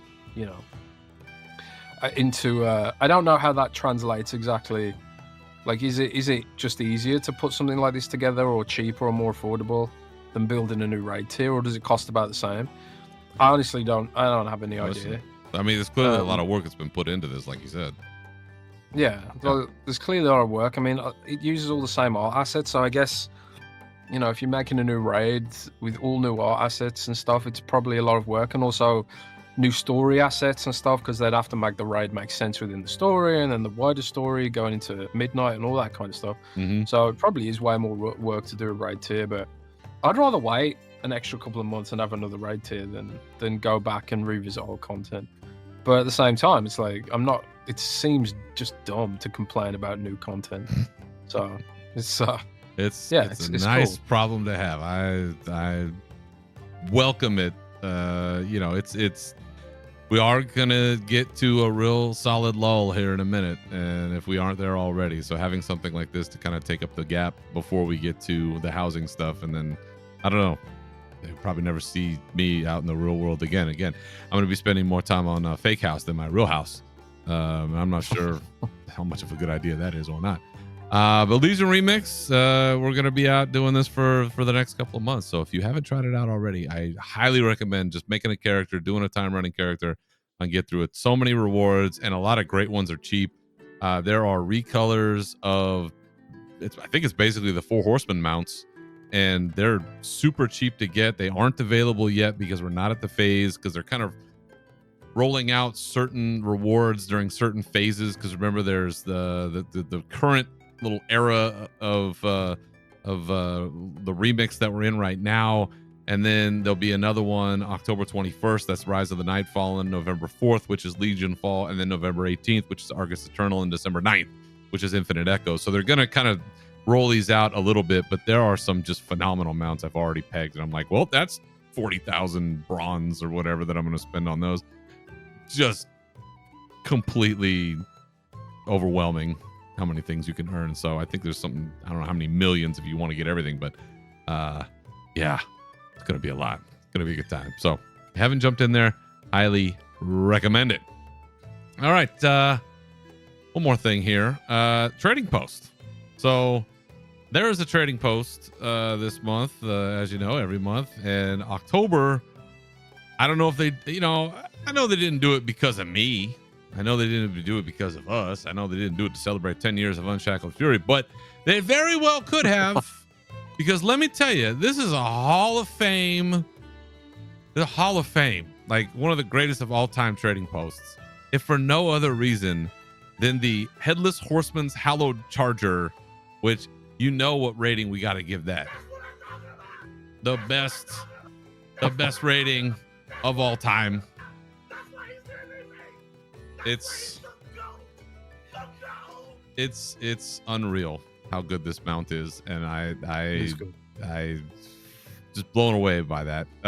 Not to mention the fact that there is a transmog set, which is the Horseman's Hallowed collection, and that just looks like a great kind of recolor of the Headless Horseman kind of vibe. And there's a bunch of other stuff, but truly one of the great trading posts of all time. So I already blew, I think, all of my trader tender. I think I'm out. And that's never happened. I did too. All the years, it's gone. All the years I've been playing this, while we've been having this trading post now for however long it's been, a year, 2 years, blew it all. This was a good one. So if you haven't gotten out there, get out there and do it. All right. That's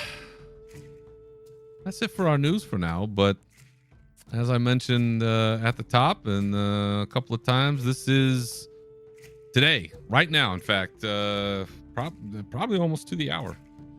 This is the 10th anniversary of Unshackled Fury's first episode, first posting. In fact, it was just a kind of a teaser. It wasn't even a full episode. It was just kind of like a, hey, here's the flavor of this show kind of thing. And it was about the exact thing I raged about earlier, the Synth Brew goggles.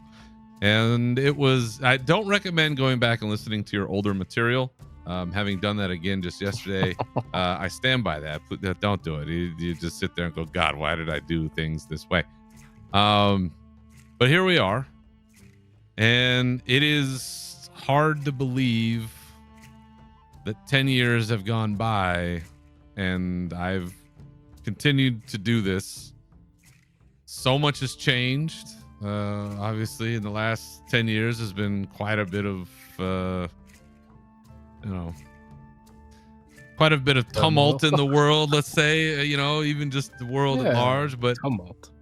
For people that haven't been around, I thought maybe on the occasion of this 10th anniversary, I could give a little background about this show and how it started and where it's been and, a few other things I want to say. But, the story of Unshackled Fury, like most good stories, started in a car ride with my best friend.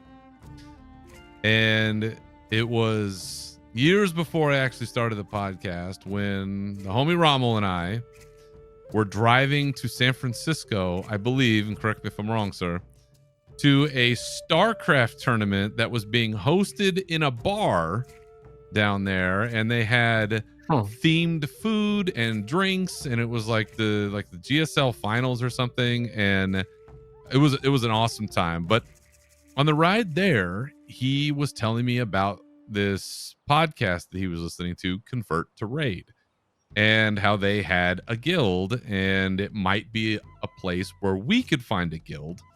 Because around that time, I'd had my son. No, my wife had my son. I didn't have him, but we had a child. And I had stepped away from raiding and had dropped out of the team that I was with. And we were looking for a new home. And it's not easy back then to find a team that only raided whatever it was once a week, doing the 25-man raids. And somehow, some way, he found a team through the Convert to Raid guild. and we ended up applying for and getting into the Salad Senate Guild. The Salad Senate team, and all the teams were named after like food items. And so the Salad Senate was the team that we joined in 2012. It was led by two women, Copper and Salmisis, and we started with them once a week, and we stayed with them for 10 years. We lasted up until just last year, I believe, or the year before, and things kind of fell apart as they do. But we'd gotten together with them, and one of the things that I learned was that Sal, one of the two women leading the team, she had a podcast. It was also a stream that she hosted with another guy, Bell Schnickel, and the two of them had this show, and it was about the Convert to Raid Guild. You had the Convert to Raid podcast, which had its own guild, and this was the show about the guild. And I first appeared on this this podcast because I had made a bet with Sal about what the next expansion was going to be. We were in Missa Pandaria at the time, and she believed that the next one was going to be The Dark Below, because there was like this thing within the content creator community that was like the next thing, or there was like a secret forum that had that name or some kind of thing. And I was like, no, that's a dumb name. There's no way. And I was, of course, correct. So if you go out and you look for The Converted, of course, which is the name of this, we had this is the name of the podcast. We had a bet, and the loser of the bet had to make a song of the other person's choice. So if you look out there for The Converted on YouTube, there is a video that they have. It's The Ballad of Berserker, and that is about my character that she had to make the song and sing the song. Sal did. Well, I made a few appearances on The Converted, and in October of 2015, I went on there because at the time I was a raid leader, and so they like to bring people on, it's about the guild, right? So they brought on raid leaders to talk about their teams in the guild. And being me and liking dramatic moments, yes, I went on there to talk about my team, but I was also there to do something else. Was there anything else you wanted to talk about before we head into shout-outs? Yeah, so you guys are the most loyal show to me. None of these other shows will have me on, so you are the only ones who will receive the exclusive announcement that I am now about to make. So, at some point in the recent past, the gates of Valhalla opened, and the gods spoke to me, and they said, "Berserker, you have a mission. You must bring your voice to the people of the world." And I am proud to announce that as of an hour ago, my new podcast, Unshackled Fury, is available on SoundCloud. What? Woo! That's right. Full uncensored Berserker glory. I'll be talking about all things Warcraft. I have a little 7-minute toe tip segment for you to kind of get a sample of what I'm about, but I'll be doing a show about every 2 weeks, and I'll be bringing it hot right to your door. I had no idea you were doing that. Oh, that's amazing. I don't think anybody knows until now, so you can go, you can check it out. I do warn you, it is very blue because that's how I roll. But I felt that there was a need to get a few things out there, to get my voice out there, to let the people know. There's a show out there for the everyday player, and I hope I can bring that to you. And if it sucks, well, then we'll strip it down, never hear of it again. But otherwise, I welcome anyone to join my Furian army, and let's take it down. That is amazing. I haven't told. The only person that knows is Hannibal because he heard my little sample show. But other than that, no one's heard it. Wow. Wow, you heard it first here, folks. Breaking news. Right here. Wow. And there's nowhere else I would want to break that than this fine show, because you were the only show that I will continue to be loyal to. The rest of these shows, who, as I say in my little piece, preach to us from their ivory towers, well, their days are numbered. I had no idea you were going to say this at all. Do you have like a Twitter yet? No, as of right now, you can just follow me at Berserker Rage, which is my current Twitter. You can email at unshackled.fury@gmail.com if you want to send me some hate mail. But right now, it's just on SoundCloud as Unshackled Fury. We'll see how it goes. I admittedly am a complete novice. I don't know anything about this. I'm learning as I go, so you get what you pay for, I suppose. But we'll grow it. We'll keep it small. Start with what we know and see what happens. Ah, Zerker, that's amazing. Congratulations. Thank you. And just to give a heads up, typical rundown will be things like covering the news, and then maybe at the end we'll do a little erotic fan fiction reading. Oh. Yes. Ooh. Are you serious about that? So down with this. I am very serious about that. I have a piece picked out, and it may be presented in an unexpected fashion even. Who knows what I'll do? That's the beauty of it. Who knows what I will do? That's awesome. Okay, well, Berserker, Mm. I'm very happy that you have taken the plunge into podcasting. This makes you. me. This gives me joy. Thank you. And I Thank you. want to tell you. If you ever need any help with anything technical or like podcasty or anything, Yes. please feel free at any time to ask Cuddles anything you need. I will. Leave me alone. Don't. I mean, if you want to call and chat about other shit, Yeah. do that. Really, That's perfect. Cuddles, I'll put you on speed dial. dude, really and truly, we have a little group me group. Nabox is in it. He and I kind of started it up. Got a bunch of CTR podcasters in there. Any questions you got, man? It's I can't wait. I kind of want to listen to this right now. Can we like take a break? Like I wish Well- we had like a sounder.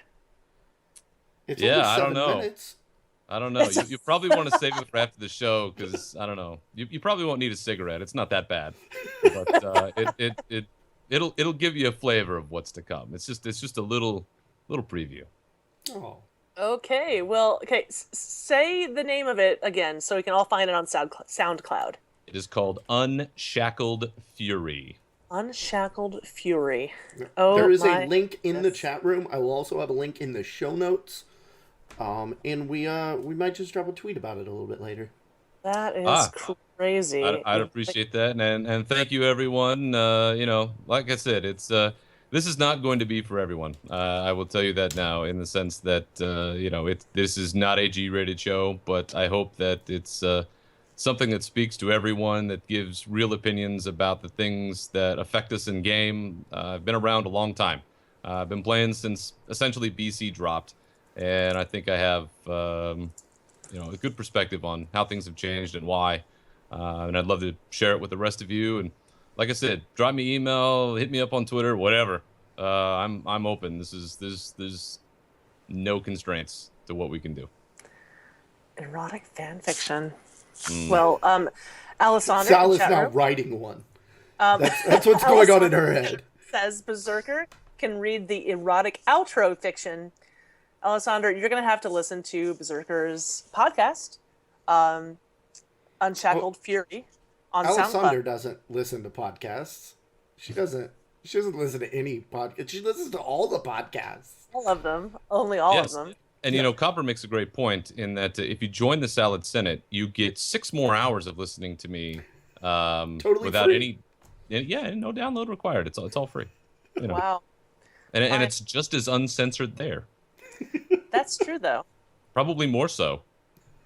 Goodness gracious. Well, I don't even know how to handle this information and how we didn't start with this. But now while I'm trying to bring it in and wrap my head around it, I would like to know if you have any shout outs.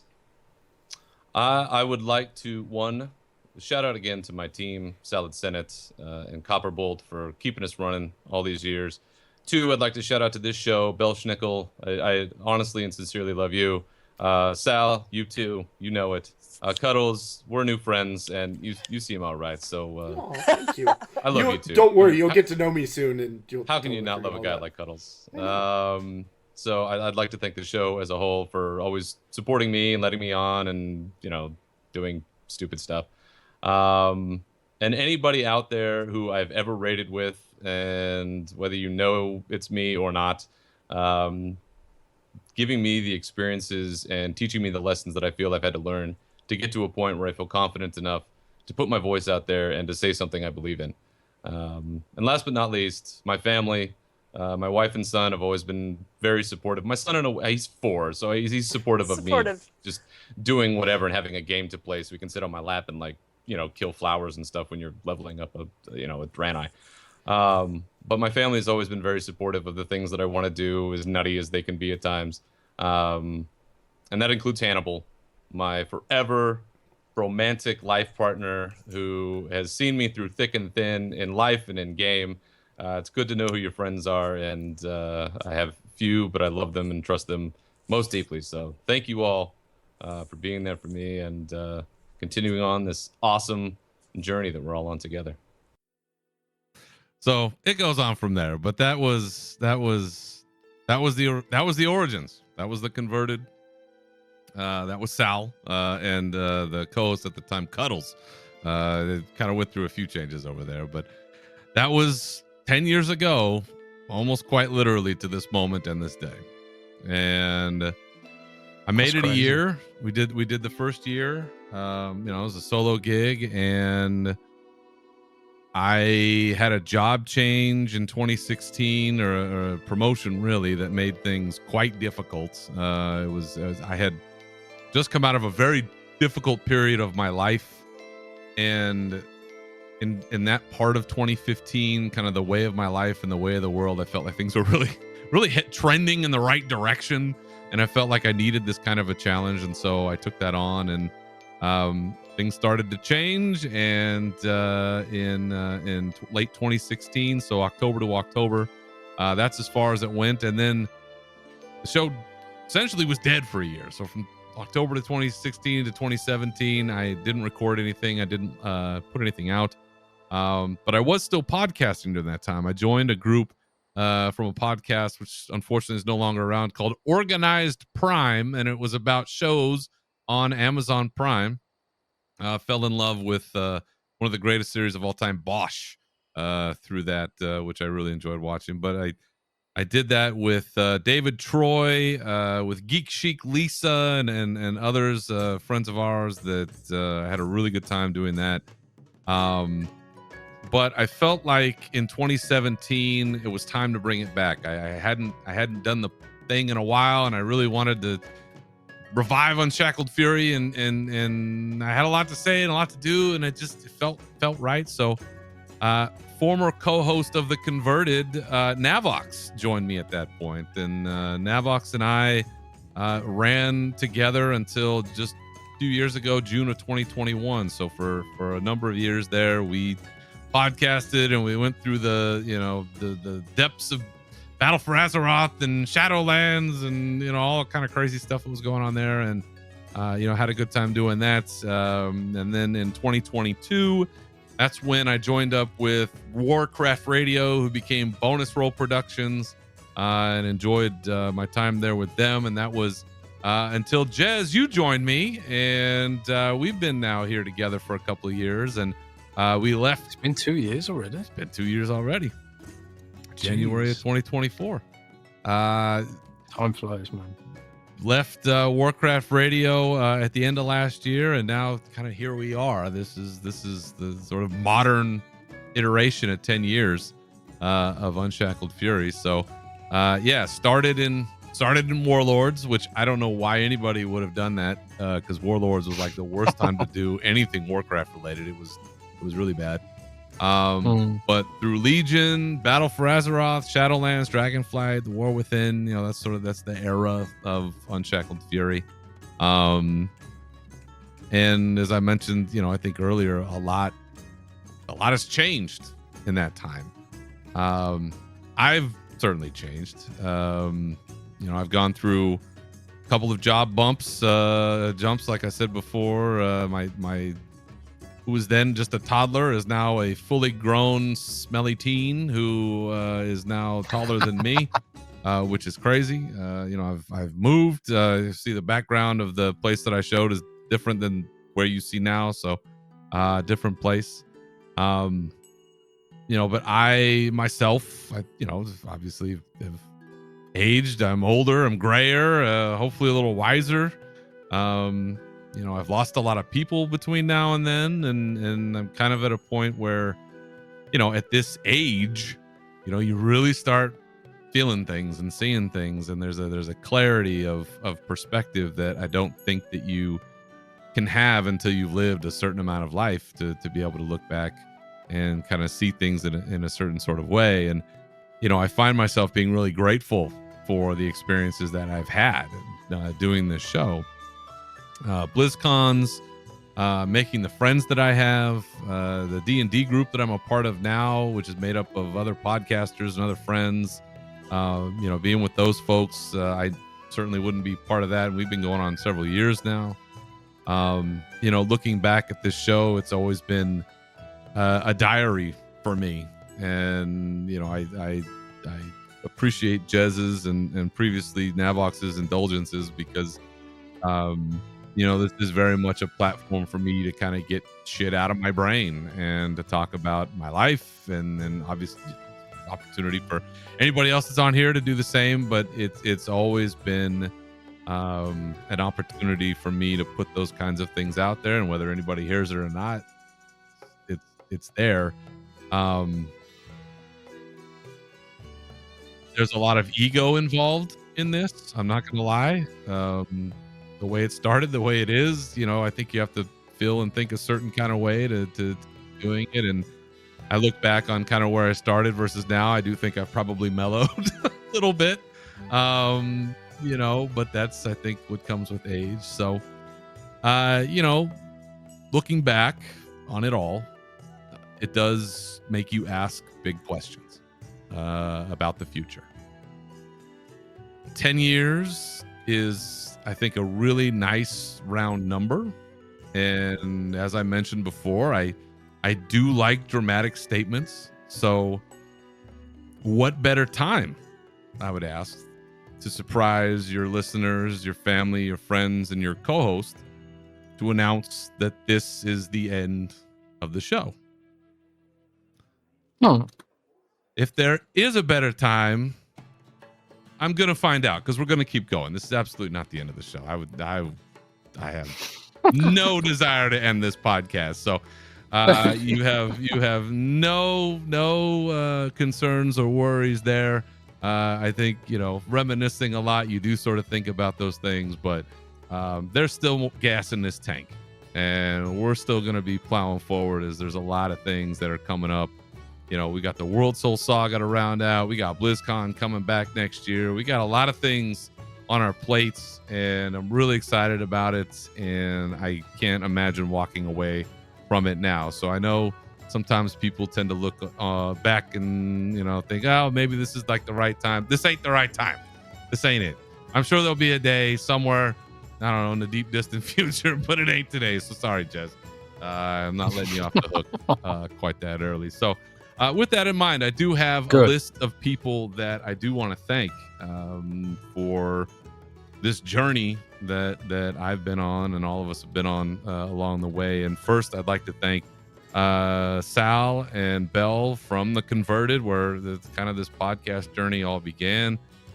Summer, if you ever hear this, I love you, and I hope you're all good.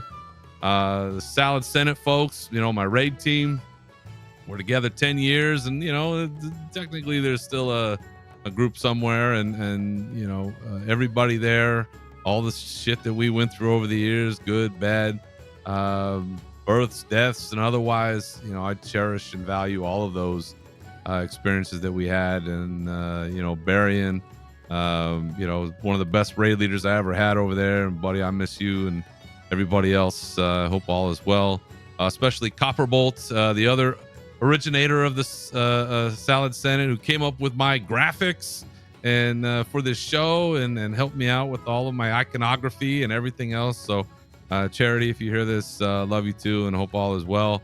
I have to thank the Convert to Raid Guild, a complicated relationship that I had with them over the years, and with the podcast, and with the guild, and with the leadership and all of that.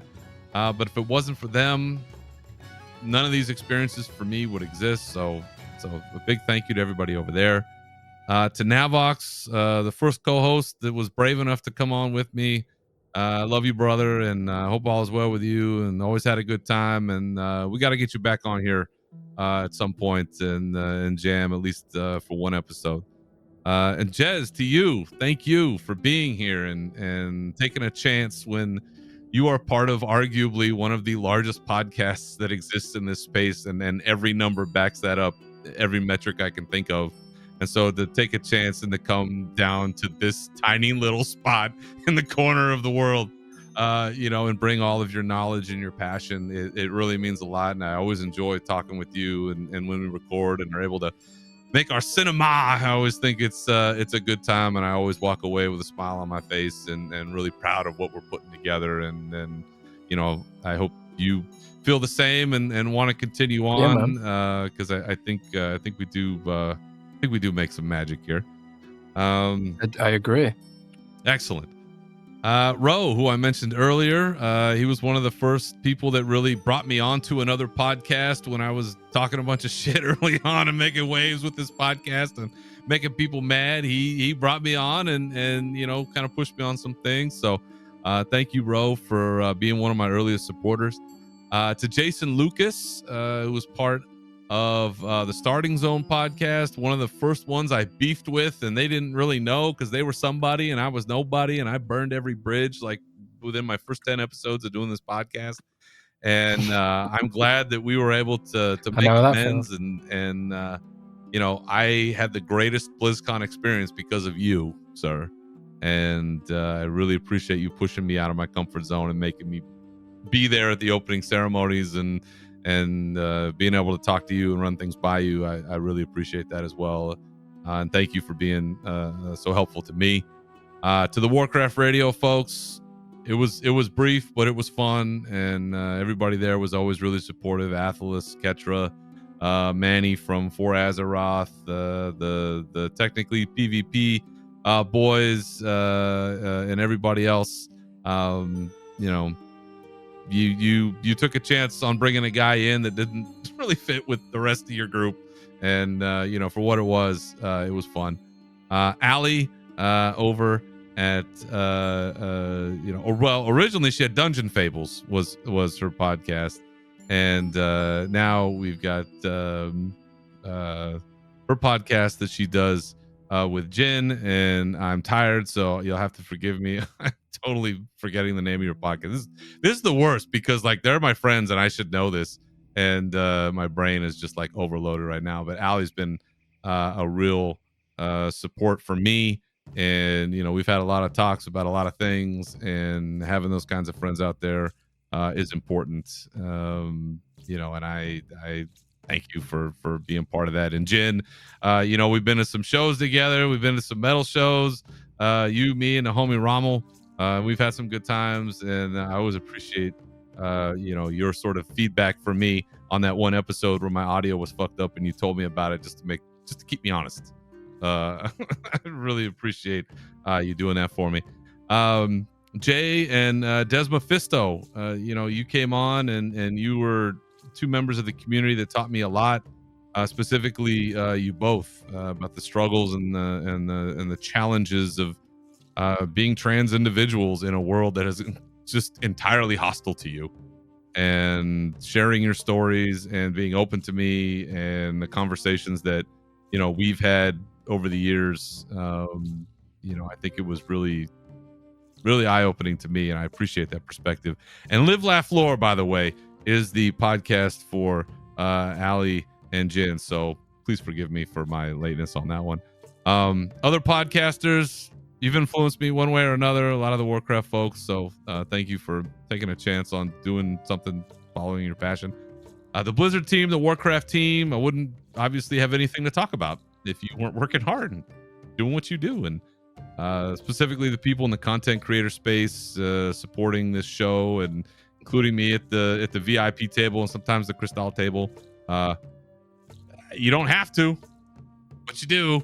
Jez, you have to, but me, you don't have to. So, I appreciate being remembered. Chris Metzen, my personal Lord and Savior, if it wasn't for your brilliance, I wouldn't have anything to talk about at all, and a huge love of my life wouldn't exist. And I know there's other people, but you know, from your brain, should you ever hear this, we almost peed in a stall next to each other once, and I know you don't know this, and I've talked about this before, but at the BlizzCon where Metallica played, you and I were both heading to the bathroom at the same time, and I didn't have the courage to ask you for a photo or anything else. I was just thinking, man, I'm about to take a pee next to my like legendary hero, and I was just kind of verklempt and I didn't know what to do. So your handler took you upstairs, so we missed that moment together. But I'll always think fondly about the time we almost sit at the urinals together. Obviously, my family, my wife, and my son for putting up with me and letting me do this crap and take a bunch of time away from our lives to set up a podcast and to do a podcast and to edit a podcast and to promote a podcast.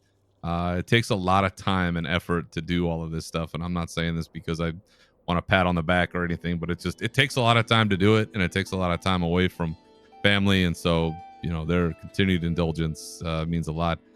And last but not least, the homie Rommel, who has been with me through thick and thin. 20 years we've been friends, bro, and we've seen each other through a lot.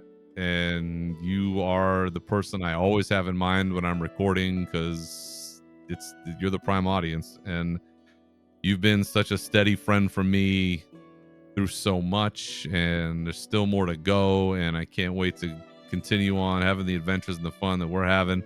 November 1st, we're going to be at a concert that we haven't been to one in a while. Gonna go see Zach Sabbath, the Zach Wild Black Sabbath cover band. Looking forward to that. But brother, I love you. I appreciate you, and thanks for always being there. And yeah, it's a lot. 10 years. It's hard to believe, but here we are. And if I forgot you or I didn't say your name and you had any hand in this or any part of this, you've ever come across me, or you've ever been on the show or anything else, I can't say enough how much I appreciate your time and your love and your effort and your help and keeping this, whatever this is, rolling. So now, Jez, with that being said, we got a bunch of Q&A questions. So you know what that means. Answers. Q&A. Q&A time. So I did ask our Discord if they had any questions about us or the show or whatever that they never had a chance to ask and get answered, that they should do it now. So we've got a few coming out of the gate from Replicant. We have, these might be a bit lame. They're not lame, and you guys may have already covered this, maybe somewhat. So feel free to not to use them. But why did you choose your faction? And second question, if you could forget one WoW expansion that you completely forgot and replayed it for the first time, what would it be? And I think we've talked a bit about our faction love. Alliance fits with my sword and shield fantasy. It's just the knight in shining armor thing. That's why I picked the human warrior of the Alliance, because it is just that kind of quintessential thing. And because I don't live in a place that has fucking castles, it's all like, so far away and mysterious to me. So yeah, that's the fantasy right there. And of course, no debate, Wrath of the Lich King. If I could forget all about it, its setting, its quests, and its music, and experience all that for the first time, that would be the one. But for you, Jez, why the Horde, and what would that expansion be? Man, I like the Horde because I'm emo, basically. Nah, I mean, kind of. It's like I just like the Forsaken. I gravitated straight to Forsaken when they're announced. Like, I can play as a fucking zombie. Let's go. I love the Forsaken lore, everything about them. I mean, Forsaken lore is kind of cooked now, thanks to Blizzard's handling of the whole Sylvanas thing. But yeah, I also love goblins as well. Like, I just like in every game I play, I like to play the evil stuff. I don't know why. Maybe I've got issues. I don't know. The outcasts, the downtrodden, all that kind of stuff. Maybe it's where I'm from. I don't know. because like I am from somewhere where there's castles everywhere. There's a castle up the road. It's just like castle, meh. You know, and I moved to a place in Germany, which as well, there's castles everywhere. See? It's just like Yeah. meh, castle, meh. But not many places where I could be a zombie. So yeah, it's just I just like them because they're emo. I like dark things. There it is. I like listen to goth metal and all that kind of stuff. Not the power metal, melodic, happy metal that Berserker often listens to. I like the depressing metal, Yeah. the metal that you want to cut yourself to, you know. There you did. But what was the other part of the question? What expansion, if you could forget about it, Oh, replay yeah. it for the first time?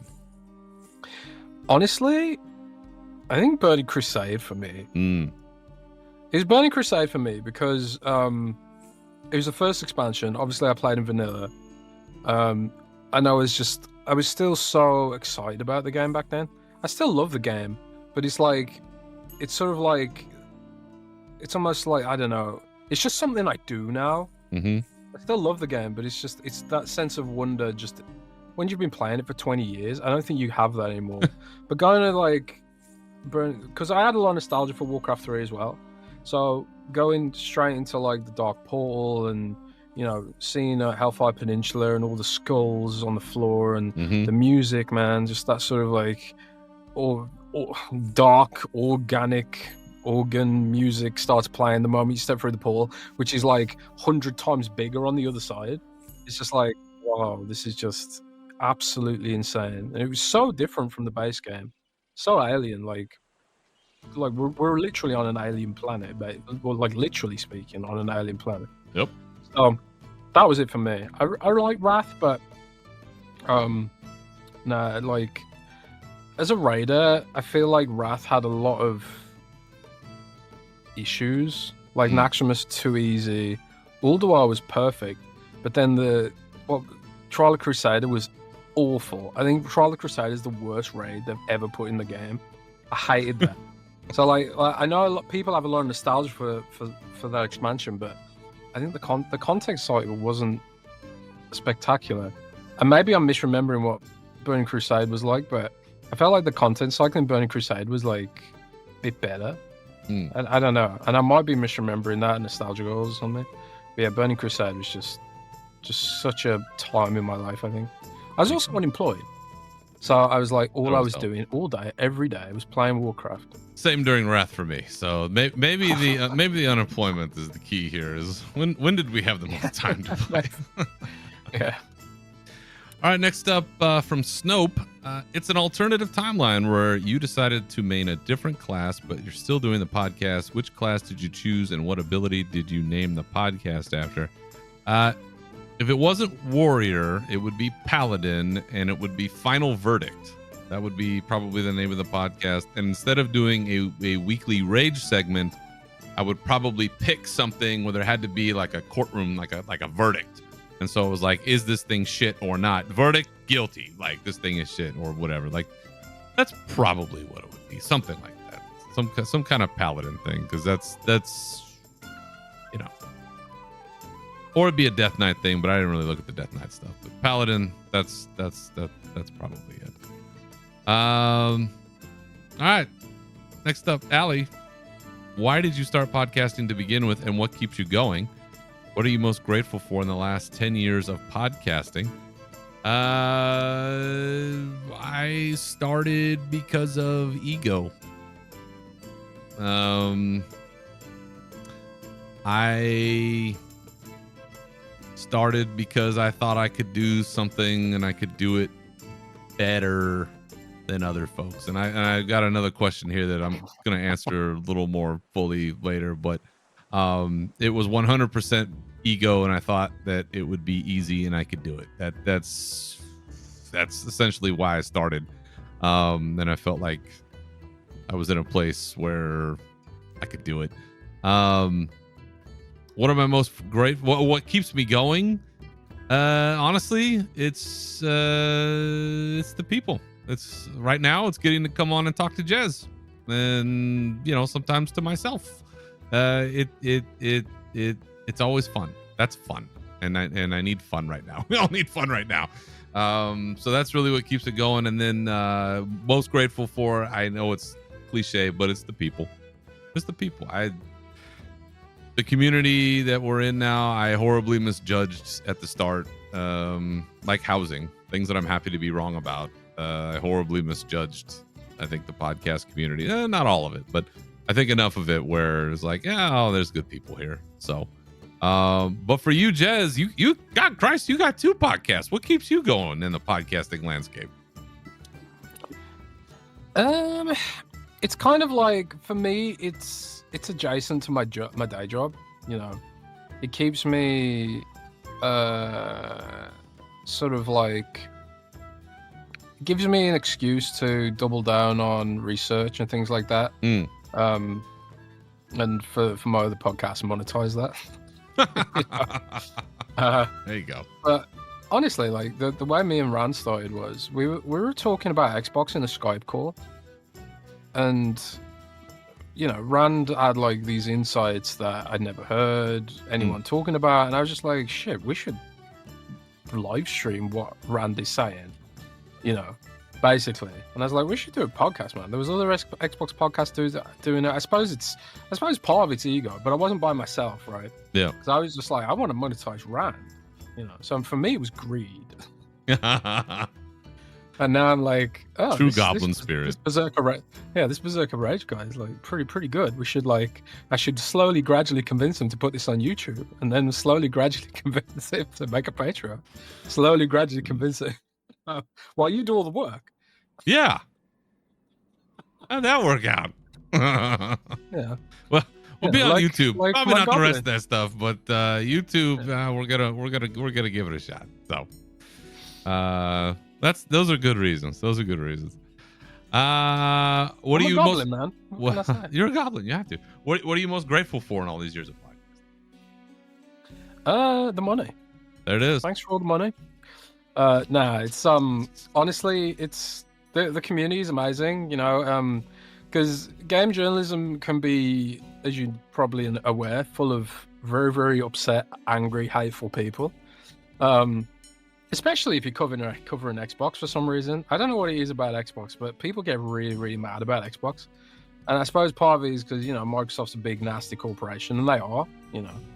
But I'm just kind of like, hey, don't shoot the messenger, you know. Yeah, I believe that. Sometimes. But, you know, like I'm dealing with this whole thing today where some website put out an article saying, like, Xbox is being kicked out of Target and Walmart. And it's just like, you know, I ask around, ask my sources, and then got a statement out of Microsoft, and Microsoft's like, no, it's not true. It's probably just one shop. There's just so much misinformation out there. But if you dare to correct the misinformation, people hate you, man. You know, you're damned if you do, you're damned if you don't. Very true. The community that we build around these podcasts, like, you really find the true fans, whether it's Warcraft or Xbox. You know, people are just, you know, they're not negative all the time. They don't want to see the game die. They don't want to see Xbox die, and they'll criticize Warcraft or they'll criticize Xbox or whatever. But they, at the end of the day, they want the feedback to be constructive, and ultimately lead to a better product or a better company or whatever it was. Like, we weren't podcasting together when Blizzard went through all that, you know, turmoil with all the scandals and stuff, and like, I'm sure that was weird to podcast through. It was weird. It was weird on because like obviously Blizzard wasn't part of Xbox at that point, so we didn't really cover it that much. But you know, Xbox has had its dark times too. Like this summer, laid off hundreds of people in the gaming division, and then 8,000, I think, across the entire company. Yep. Many of which were now in Blizzard employees. So there's sort of like this intertwining thing. But you know, finding those fans and that community is really what I'm grateful for, and also the money I've had. There you go. That money, make that paper. That's what they say. All right, next up from Cyrub from Scrubs versus the World, another great Warcraft podcast of the past. Yes, Cy from Scrubs versus the World. I know you're a man of the metal. What are your top 3 songs you go to for your warrior needs? And those top 3 would be probably in this order. 1, Sons of Odin by Manowar. Second up, Mjolnir, Hammer of Thor by Amon Amarth. And 3, Primo Victoria by Sabaton. Not on the album I mentioned earlier. It's on a different one. But those are the 3 Off the top of your head, Jez, you got 3 metal songs, like your top 3 are like these are my Warlock doom metal songs or anything like that? Man, that's kind of hard because like the way I listen to music, I just listen to the whole album and then I end up never remembering what the songs are called. There you go. So, I've been listening to Tooth a lot recently, which is like a doom metal. You've mentioned them, yes. Yeah, I absolutely love that band. That's very, very Gul'dan coded, I suppose. But they've got a song called I can't remember what the song's called, but it's the last song on their second album, and it's about, I think it might be called Saturn the Devourer. It's about that painting, Saturn devouring his son. It's a very, very, goth kind of song, Ooh. metal song. So I recommend that. That's the one I can think of off the top of my head. I'm listening to that new Deftones album a shitload recently as well. I don't know any of the song names off that at all. And the other one I would think of is like that famous song by Black Shape, which is, you can't even pronounce the name of the song because it's a huge string of random letters. So yeah, you go to Black Shape on Spotify and look at what their top song played is. That'll be the one. Okay. All right. Next up from Shat Van, I still need the story about your name, bro. If you're still taking questions after 10 years, what keeps you playing WoW? Is it the memories, the familiarity, inertia, the story, and whatnot? It's kind of all of the above, really. And sometimes it's different things at different times, where I think, like you mentioned, Jez, playing Warcraft after this long, being dedicated to any kind of activity for this length of time, it is kind of like a real true love of your life, where initially there's this infatuation period where it's just really, it's the new thing, it's hot, it's heavy, it's whatever it is, but then it evolves into something else over a long period of time where it's, I think, more meaningful and it's deeper. And with Warcraft, I always want to know what the story is, good, bad, and different. I always want to know what's next. I'm invested in certain characters, so I want to see what happens to them. It is kind of a familiar place to go to when I need to escape. Hey, I need to kind of jump in and do something different to get away for a while. With the housing thing, I feel like there's a lot of time going to be spent disappearing into that. That'll be a nice kind of escape. Inertia, yeah, sometimes I'll be honest, it does feel like I'm, I was like, am I doing this just because I'm doing this? Like, is this just out of habit, that I'm doing certain things? Yeah, sometimes it does kind of feel that way. And nostalgia, yeah, being able to go back and see a place and a thing, but it's really different things at different times. We all take breaks. I think those of us that have played long enough, we take breaks, some longer than others, but I think that's really important to keep things fresh or to get those energy reserves back. But that is what keeps me playing and keeps me vested and interested in Warcraft. But Jez, you played longer than I have. What about you? Man, I love the gameplay, like just genuinely. I love raiding. I've always raided forever. Whenever I play, it's because I want to raid. I used to role play a lot as well. I just don't have time these days. So like for me, it was like bouncing off raiding and then bouncing off RP a bit. I loved writing stories. Like I'm a professional writer by trade. So like I saw RP as like a great way to write character stories without having to do all the boring describing what this looks like bit. Just writing dialogue basically.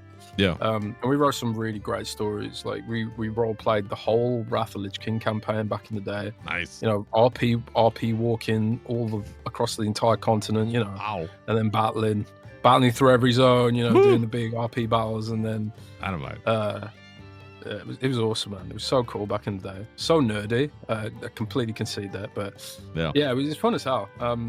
So I genuinely just still love the game. I still love retail. A lot of people, like, I often see these memes on Instagram where people argue back and forth about like, oh, classic is so much better, and I'm like, no, it wasn't.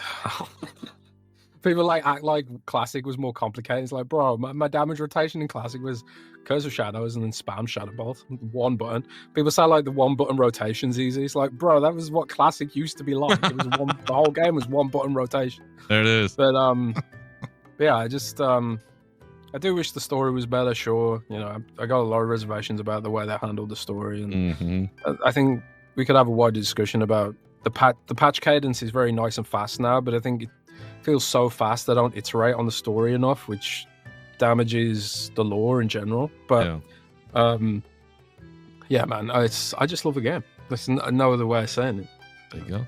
It's awesome. Next question. What podcasts inspired you to start making your show? It was, as the aforementioned, The Converted. It was being friends with people who were making something, and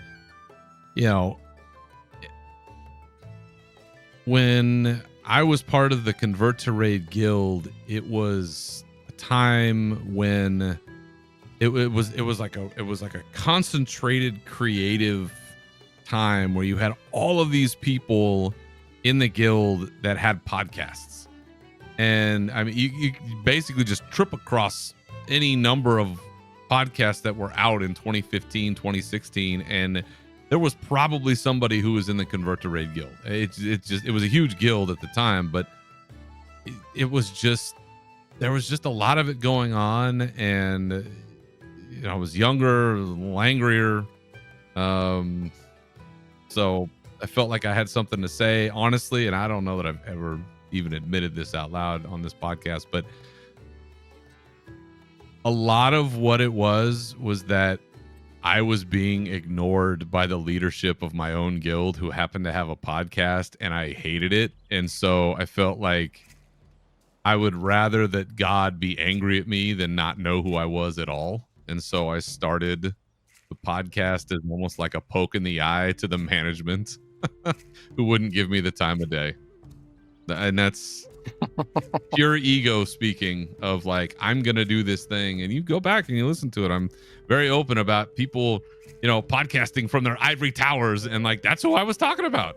I was talking about Pat Crane. I was talking about the people, doing the Convert to Raid podcast. I was in the fucking guild. It doesn't make a lot of sense. I'm not saying it does. It was a strange time, but that was kind of the genesis. And then I had these friends and team leaders who, were part of this podcast about the guild that I loved, and I loved them, and it was always fun. And I'm like, yeah, the whole kind of brew of it together, it just created the perfect situation where I was like, I don't know what I'm doing. I don't have equipment. I don't have nothing, but I'm going to figure it out somehow. And that's how it all started. But it was The Converted. That was really the one that got me. But how about you, Jez? Did you have a favorite, one that got you going? Well, I think it might be why we get on a little bit, because like I actually became a game journalist for the same reason, spite. Spite. That might be the word for it. Yeah. Yeah. There was this guy I didn't like in real life, and because he was friends with a good friend of mine. No, he was dating a good friend of mine, and I thought he was a piece of shit, and he treated her like a piece of shit. Frankly. But what I couldn't do anything about it, so I just used to make these sort of petty swipes where possible, kind of.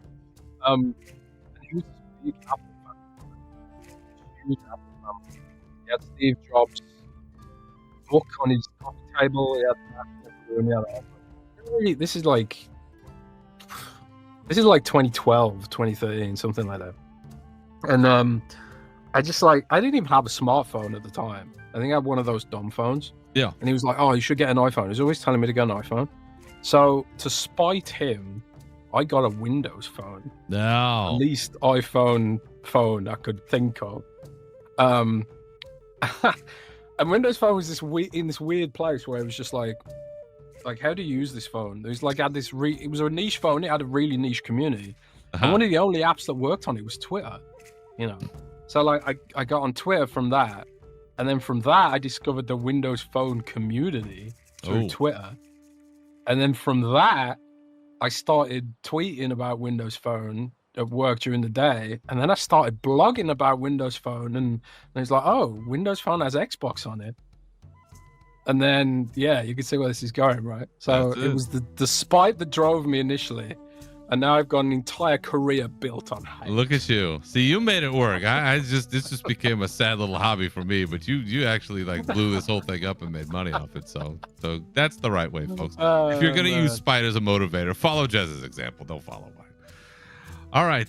We'll get there, man. We can multiply our hate together. Yeah.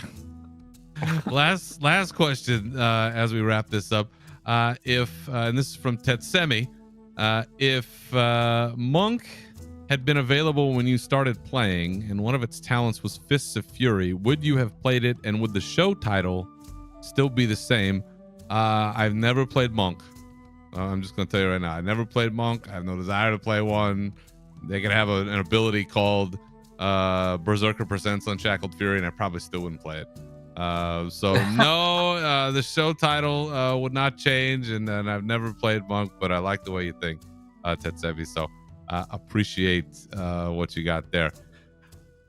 All right, we are more than 2 hours in. I think, Jez, we've done enough damage for one 10th anniversary episode. So for those who don't already know, where can the good people find you out on the internet?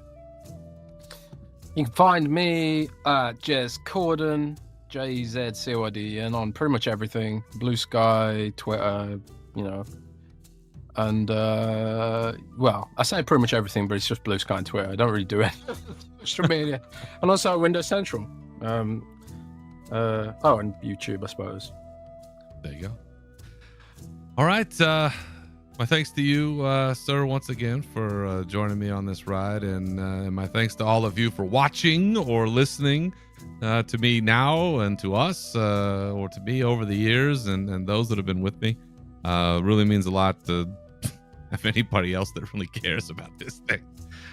So thank you for hanging on for this ride and continuing on as we will. And you can always follow me and this show on Twitter, although I'm not using a lot of social media these days, but we're still out there at Berserker Rage and Unshackled_Fury, on Blue Sky at Berserker and Unshackled Fury, as well as on Twitch at Unshackled Fury and Real Berserker. You can also join our Discord, links for which are in the profile of the show on Twitter and on our website, unshackledfury.com. It's still there.